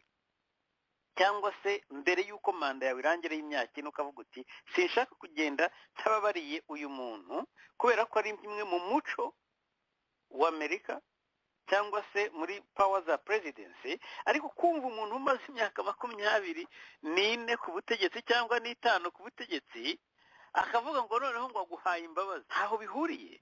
Ibyo bavuga clemency, zira power ya pardon bavuga cyangwa se ububasha bwo gutanga imbabazi, bugira agaciro cyane kwa kundi uvuga uti haje umutegetsi ngeze amahirwe yenda nanjye ikibazo cyanjye yacyumva yenda nkababarirwa. Ariko umuntu umaze imyaka 40 ingahe ku butegetsi utazirigeze azanaviraho ndetse utazanavaho, uvuga gusa ngiye kukubabarira ku nyungu za politiki kubera nawe amerewe nawe ku rundi ruhande, izo mbabazi za Kagame zo nta nubwo zibarwa muri iriya clemency nk'uko isanzwe ikorwa handi. Yes, arayitanga ariko akavuga ati ndakopiye ibyanditse muri constitution y'Etazini yuko abantu ba perezida batanga imbabazi, ariko ubyibuke ko batamara imyaka 8. Uraza ukamara imyaka 2 mu myaka manda yawe ya mbere ukavuga uti okay, ngomba kugira abo mbabarira. Icyo gihe bamwe babitegereje baba bashyize amaboko hejuru bategereje, bakumva ati batinenda zambarira. Imyaka yindi yawe ugira amahirwe gatorwa bwa kabiri wenda kongera akabarira n'abandi. Ariko kumva umuntu umaze imyaka 20 amaze gufunga umuntu imyaka 10 yarengeje yenda n'igihe agomba kuba kiri no ku butegetsi, ati power ya pardon, no, ibyo ngibyo yenda n'ibindi ni debate itandukanye. Reka nkureke nawe ugire icyo uvuga kuri aya magambo, cyane cyane ko atagiye kurangira ahubwo azagaruka kenshi cyane muri iyi minsi yo kwibuka jenoside ku nshuro 27.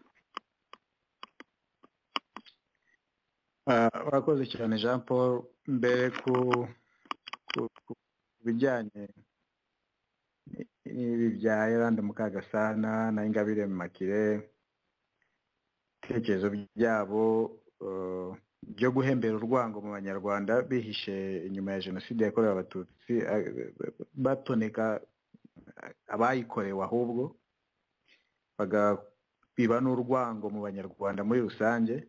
Ndagira ngo ntangire nifatanye n'abanyarwanda bose bagenzi banjye bo mu moko yose, Abatutsi, Abatwa n'Abahutu, bagize ibyago byo kugira ubuyobozi bubi, politics mbi yaje kuganisha kuri genocide yakorewe abatutsi, ndetse hagapfiramo n'abandi banyarwanda bo mu yandi moko, Abahutu, Abatwa, bose ndagira ngo mbihanganishe kuko ntawe bitagizeho ingaruka mu by'ukuri. Noneho iki kintu cyabaye Yolande Mukagasana harimo gutesha agaciro jenoside yakorewe abatutsi kandi ari ibyago byagwiriye u Rwanda. Uburyo bayitesha agaciro bayigira political, bayijyana muri side ya politics.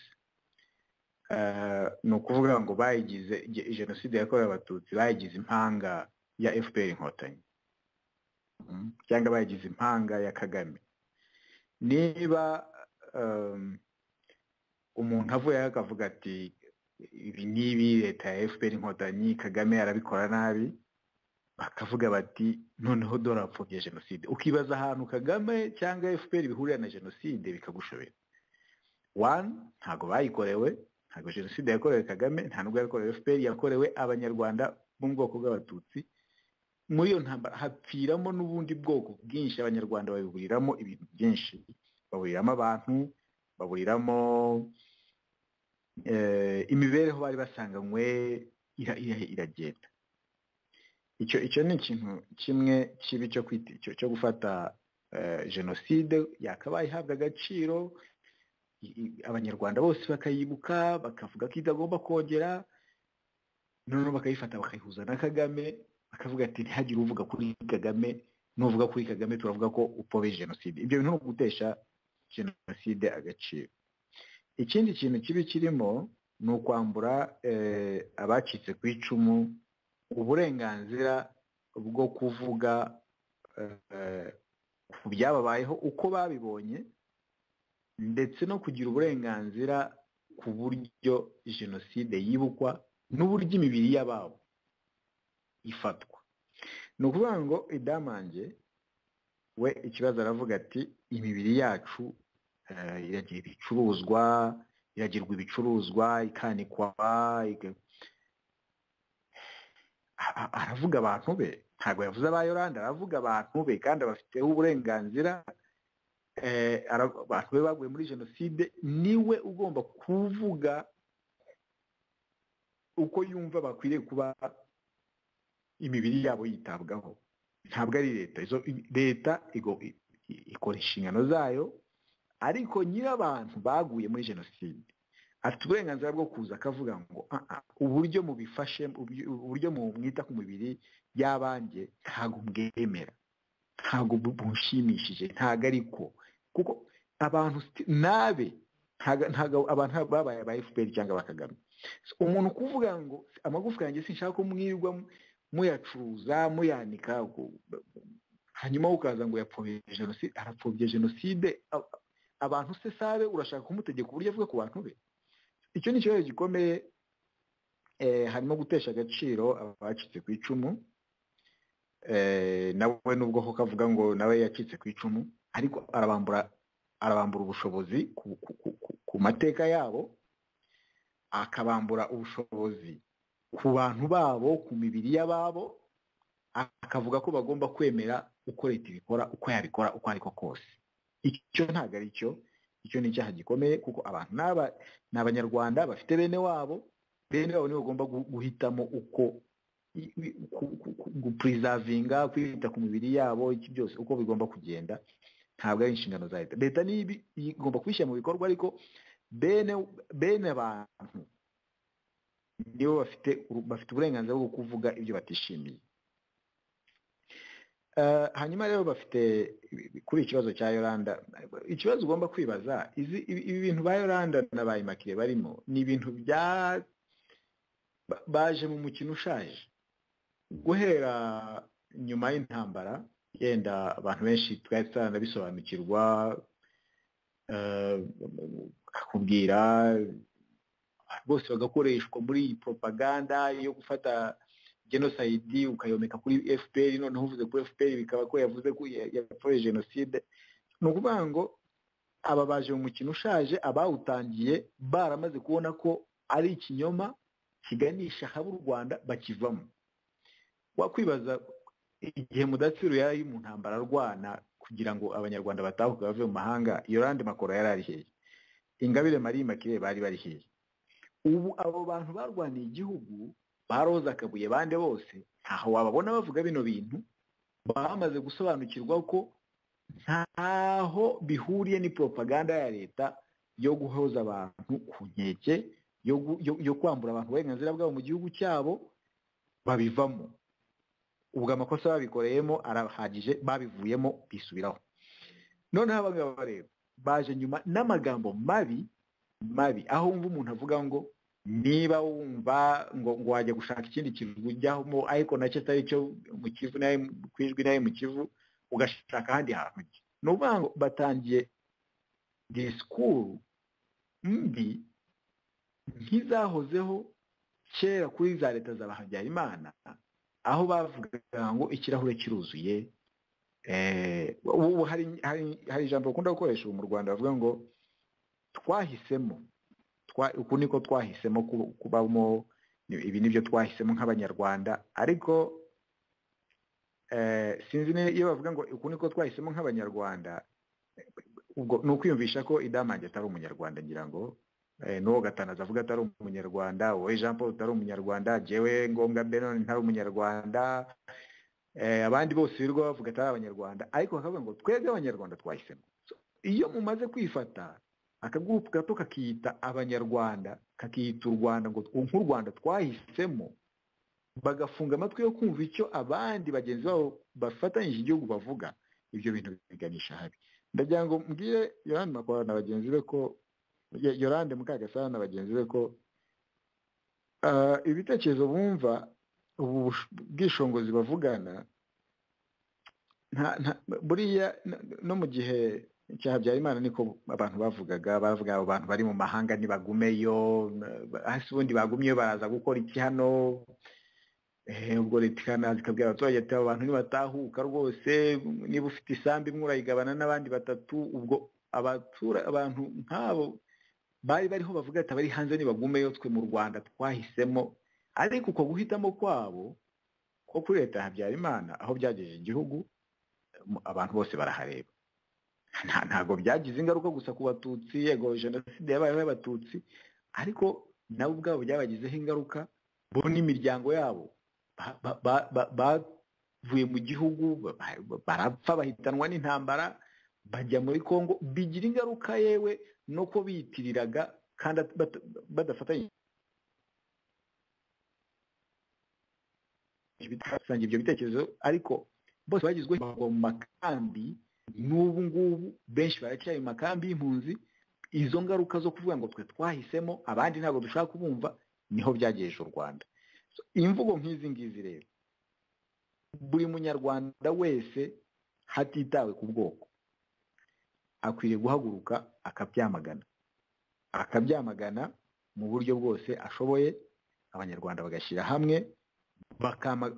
bagaharanira ko jenoside yaba iy'abatutsi yaba n'izindi nzangano zihari zo kwica abahutu abatwa bitagomba kuba mu Rwanda nta muntu ugomba kugira ibitekerezo bye uko yavutse uko areshya n'uko ameze ariko ba Yolande iyo bumvishe barakatamo abanyarwanda ibice bamwe bakababwira ngo mushaka ahandi mujya rwose aho ariho hose iyo mvugo ni imvugo mbi ni umuntu w'umukecuru ukuze arabiba ibintu bishobora kuzagira ingaruka atanagihari arahemukira abana bato arabiba urwangano abandi bazishyura nyuma we atanagihari yenda cyangwa se yenda anagihari kuko ibihe bihinduka vuba ntawamenya igihe bihinduka bishobora no guhinduka n'uyu munsi ariko ibintu avuga ni ibintu bishobora kuganisha u Rwanda ahantu habi cyane cyane iki nashaka kuvuga ngira ngo ni ku bijyanye ibintu byo kuvuga ngo jenoside yemejwe na UN uko yavuzwe na UN nta wundi ugomba kugira icyo avuga erega genocide yacu ni y'abanyarwanda urumva yakorewe bene wacu nabo bahutavuga nabo ni bene abanyarwanda turahuye twese dufite aho tugenda duhurira nta kuntu badutandukanye amateka hakwiye kureka amateka y'abanyarwanda akavugwa n'abanyarwanda nta muntu ubabwiye ngo umurongo ni uyu nguyu uvuga ibijyanye n'uyu murongo kuko biratangaje kuba umucikacumu ajya gutanga ubuhamya akabanza kubujyana muri CNLG ngo bemeze ibyo agiye kuvuga niba nabo babyemera, kandi aho yari ari ntago bari bari kumwe. Umuntu iyo atanga ubuhamya atanga ubuhamya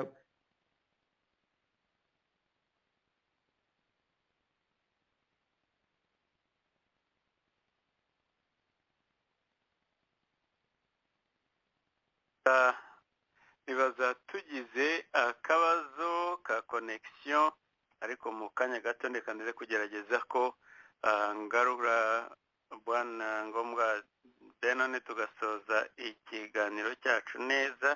Munyihanganire akanya gato cyane, reka turebe ko twakongera kumubona. Muranyihanganira gato twumva kanini.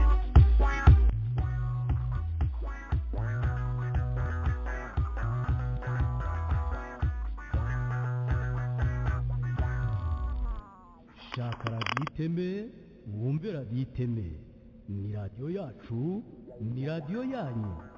Radiyo iteme ihuriro ryacu abaharanira ibyiza by'abanyarwanda. Cherchez la radio iteme, écoutez la radio iteme. C'est notre radio, c'est votre radio. La radio iteme, c'est le centre, la source, le moteur, la solution de tout ce qui veut le bien-être des Rwandais.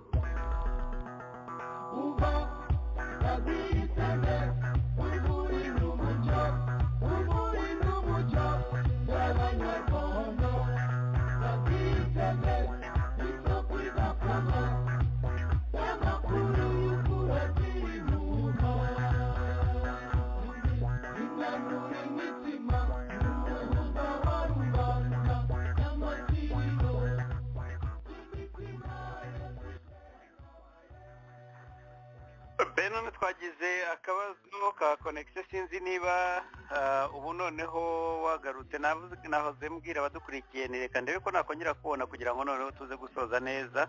Niba unyumva ukaba wibukaho wari ugeze turiho aho rya connection yaburiye, wakomeza. Uranyumva?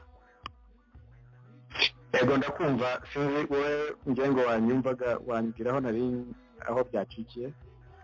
Oya nino nta n'umunota ushize wavuze uti niba wari utangiye kuvuga uti niba abantu bavuga bashinzwe ibyaha, ariko nyuma wari umaze kuvuga gatoya kuvuga ko izo nzangano abantu bose twe dukwiriye kuzamagana, ariko dukwiriye kuzamagana ndetse atari nabo gusa. Ni nyuma aho wari umaze kuvuga ibyo kuvuga ko bakwiriye ari inzangano z'abahutu, ari jenoside, ziriya mvugo ko zikwiriye kwamagana na bose cyangwa natwe twese. Icyo nashaka gushimangira ni uko nyine ari ibintu bibabaje kubona umucikacumu mbere yo gutanga ubuhamya agomba kubanza akabujyana muri CNLG bakumva niba babwemera. Navuga ko ubu buhamya umuntu iyo atanga ubuhamya bavuga ibyo yabayemo yaciyemo kandi nta n'undi bari kumwe, kuko abanyarwanda aho bari bari hose aho niho wari ugezeho ubuhamya naho ngaho. Yego, aho bari bari ntabwo CNLG yari iri kumwe nabo, so ntago yapuruvinga ibyo uvuga ngo ibyemeze niba ari byo cyangwa itabyemera. Ni wowe ugomba, abanyarwanda bagomba kugira uburenganzira mu kuvuga ibyababayeho, nta muntu bahaye umurongo bagenderaho, kuko nibwo amahoro azaboneka. N'iyo jenoside koko abantu bakumva uburemere bwayo, ariko ubundi niba bigira politiki ni ukuyitesha agaciro, kuko ubu biratangaje kubona noneho leta ihanganye n'abacikacumu ivuga ngo murapfobya jenoside, abayikorewe ari bivuga ngo barayipfobya. Icyo ni ikintu gitangaje, ni ikintu nabo ubwabo bakwiriye kwicara bonyine bakavuga ati ariko se ibyo ubu turi bazima cyangwa hari undi mwuka mubi watugiye kubona duhanganye n'abantu bakorewe jenoside tuvuga ngo barayipfobya. Icyo ni ikibazo gikomeye. So naho ngaho najya nshingire. So ahasigaye aya magambo mabi rwose, ababyeyi n'abita ababyeyi bicare basubire mu bayavuze mbere, haba ku gihe cya Habyarimana, barebe ingaruka byagize ku Rwanda. So bagire imbabazi, bakunda u Rwanda, bareke kubiba inzangano mu banyarwanda. Urakoze Jean Paul. Urakoze cyane. Mu gihe twarimo urimo uvuga ku bya madame Mukagasana Yolanda, hari mesaje zagiye zinjira. Umuntu yanyandikiye ari i Kigali mu Rwanda arambwira ati nzaguha amakuru y'uyu mudamu yose uzashobore kuyabwira abakunzi ba radiyo Iteme, kuko uyu muntu ibyo abeshya ni bya yita abantu yitiriye abantu inda nini, ati niwe yaramurenze. Biriya byose avuga ni umunwa ubivuga, ntabwo ari umutima ubivuga. Ati nzakwandikira kuko no muri ino minsi ngo arimo arikoma Rusesabagina, kandi mu by'ukuri niwe watumye n'uyu munsi avuga na biriya ashobora kuvuga, kuko yarokokeye Mirikorine, akaba yaravuye aho yari atuye Kivugiza, ari kumwe ngo abakivugiza. Ati amakuru dufite nuko yajyanywe n'abaesikoti b'umukoloneli witwaga Rusatira, akaba ariko yararokotse wenyine, umugabo n'abana be bari bamaze kubica. Atari ko akagenda muri ayo majipe na ku maesikoti ya gisirikari cyo kwa Habyara bamuproteje bakamugeza kuri Mirikorine. Ati ntabwo wari kuva Kivugiza ngo ugere kuri Mirikorine tudafite protection. Uko byari bimeze mu gihe cy'interahamwe. Ariko nzaguha n'andi makuru ndetse ajyanye haba mu bitabo bye yagiye yandika n'uburyo yamaze ubwo yarimo ahangaha i Kigali yaratandukanye n'umugabo we, yagiye muri ku karere umugabo ubwo yarimo yiremariya, noneho akaza kujya gutera akaduruvayo kugeza ubwo polisi imukuye. Ati birababaje kubona Kagame FPR basanga uyu ari we muntu bashyira imbere kugira ngo aze kubavugira. Batari ko ubwo ubutumwa bwanjye nzabukwandikira kuri mesaje burambuye, maze amakuru ya Mukagasana muzajye muyavuga munamuzi. Atari ko kubona FPR we muntu yizeye ni ikikwereka ko nayo koko igeze iwa Ndabaga. Ubwo uno wari udukurikiye kandi n'abandi bafite amakuru nk'ayo turabankuraje ko mukomeza kutwandikira. Telefone murayibona aho ngaho kuri page kuri YouTube, maze musangize namwe ibitekerezo byanyu bizace ahangaha kuri radiyo Iteme. Benone ndeka nguha akanya gatoya niba hafite ikindi kintu wumva ushaka gusorezaho, hasigaye tuve muri studio. Urakoze Jean Paul, ndagushimiye kuba wanyakiriye muri iki kiganiro. Icyo nasorezaho gusa ni ukubwira abanyarwanda ko iki gihe ari igihe buri munyarwanda wese ahava akagera agomba kwibona mu birimo kuba, akatanga umusanzu we, akanga akarengane, kuko akarengane iyo gakorewe umwe ugaceceka, kagakorerwa kabiri ugaceceka, biba bizaza bikagera no kuri wowe.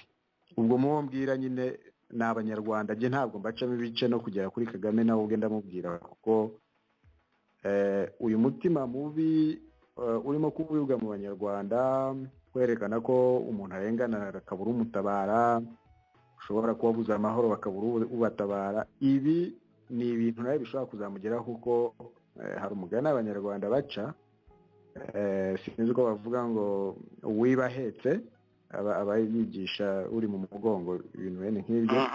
So ibintu birimo gukorerwa abanyarwanda, imyiturano ishobora kuzamugarukira. So nawe akwiriye rwose gufata, buri munyarwanda akwiye guhagarara akamagana bino bintu, akareba uburyo byarangira abanyarwanda bakaba mu mahoro, ntihagire umunyarwanda uhunga igihugu cye, abantu bose bakaba mu mahoro, kuko nicyo kintu kizatuma igihugu cyacu gitera imbere. Ufite ibyo ashaka gukoreramo nk'ayo mashuri, ubucuruzi, akabikora atikanga umutekano muke, naho ubundi atari ibyo abanyarwanda bakakomeza guhunga, abandi bakabwira abandi ngo nimushaka muve mu gihugu, mushaka ahandi mujya. Ibyo ni ibintu bitazaduteza imbere nk'igihugu. Nta gihugu cyateye imbere gifite imibereho nk'iyo ngiyo. Urakoze Jean Paul. Ni wowe ukoze ngombwa Benon. Ndagira ngo nk'uko mu kanya nari nababwiye nako mwanya washize nababwiye, ndagaruka kuri ririya tangazo rya tangazo ryo kwibuka Sina Paul Rwigara ku umuhango uteganyijwe ejo bundi ku itariki ya 27 z'uku kwezi. Ubwo ni umusibo ejo vendredi ubundi samedi cyangwa se sarade ku wa gatandatu tariki 27 ku masaha ya saa 12 za nimugoroba i Kigali mu Rwanda no ni Brussels mu Bubiligi.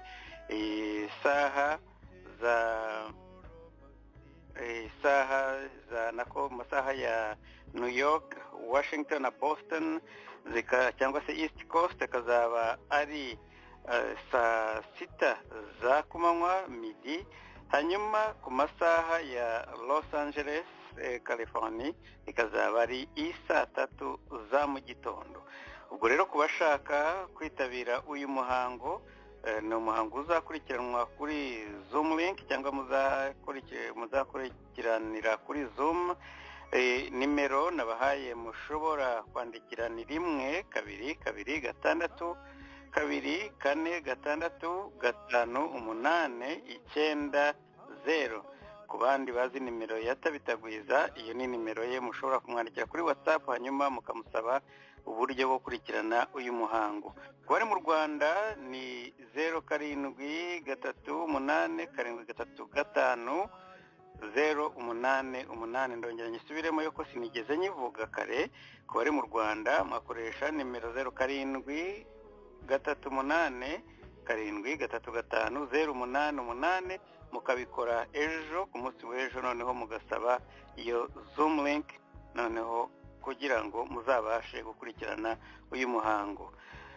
Mwakoze rero mwese abo twabanye muri kiganiro, by'umwihariko Benon Ngombwa. Nizere nashidikanya ko tuzasubira mu minsi ya vuba, yenda tudafite gahunda ndende, dufite byinshi byo kuvuga uyu munsi. Ubwo rero ubutaha ho dushobora kuzakora akanya katari kenshi cyane, yenda analize ngufi ku ngingo imwe, ariko tugakomeza kwifashisha ubumenyi bwawe n'igihe wabanye na FPR kugira ngo dukore isesengura abanyarwanda benshi badashobora no kumenya yenda aho ibihe bigeze bareba ibintu nk'ibi ngibi twarimo tuvuga. Biduha isura y'igihugu, biduha isura y'aho ubutegetsi buhagaze naho bugeze, kugira ngo nabo bakomeze gukangurira kugira uruhare no gutanga umusanzu wabo kugira ngo iki gitugu tukirandure burundu maze abanyarwanda beho mu bwisanzure. Unyemere rero nzagutumira mu minsi ya vuba twongere tuganire. Urakoze cyane. Mbere yo kugira ngo ngire ngo dutandukane, hari akaririmbo ni amagambo nk'atatu nshaka kugira, ntago ari indirimbo ndende, ni amagambo atatu nshaka kugira ngo nkatwe abanyarwanda, sinzi niba wanyemerera nkakakuririmbiraho gake. Reka nze ngabanye volume y'aka kandi kacagamo ngaho rwose reka bari ko dusorezaho.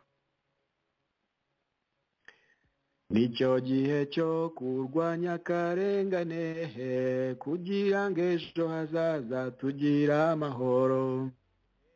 Nako ngako niyo ndirimbo nabwira abanyarwanda. Reka nizere ko abahanzi bamwe bazayishyira mu muziki, hasigaye tukazajya tunayicuranga natwe ahangaha kuri Radio Itembe. Urakoze cyane Benone, ni wakoze. Ubwo rero Ngombwa Benone twari kumwe, sinashatse kuvuga yenda aho yadusanze cyangwa se bifatanyije avuye, kubera yenda ubutaha niba ngombwa turabivuga, ariko no kubera impamvu nk'uko navuze bimwe, ibindi simbivuge ko nkabibabwira ko ari kubera impamvu twari tugendereye. Yakoze rero ubutaha tuzaba turi kumwe mu bindi biganiro, abo turi kumwe aho muri hose mugire ibihe byiza. Abandi nizere ko turi kumwe ejo bundi ku munsi wa gatandatu muri iriya gahunda mwatumiwemo.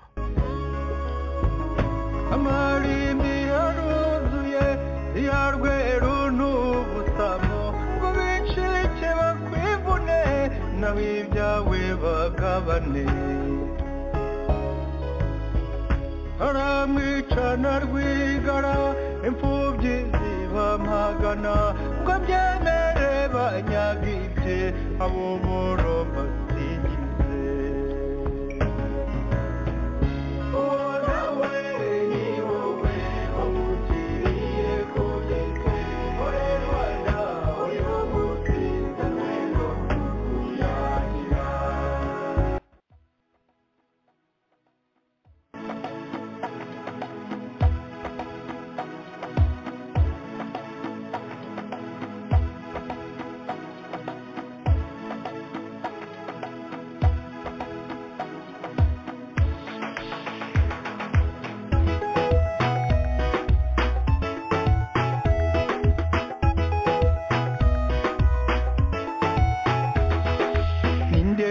kwireba kabona ari kamara ninde wakwirengagiza abo bangana ninde ubona amahari hari inzira nyayo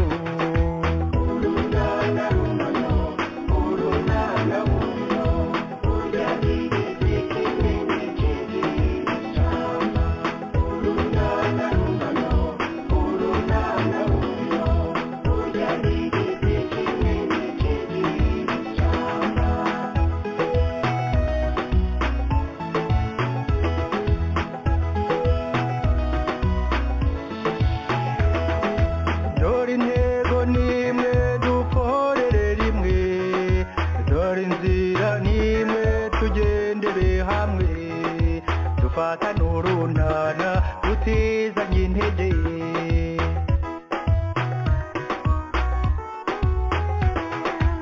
abagiye inama imana irabasanga dufatane urunana bizaba umurage abacuruza amoko bayaburira isoko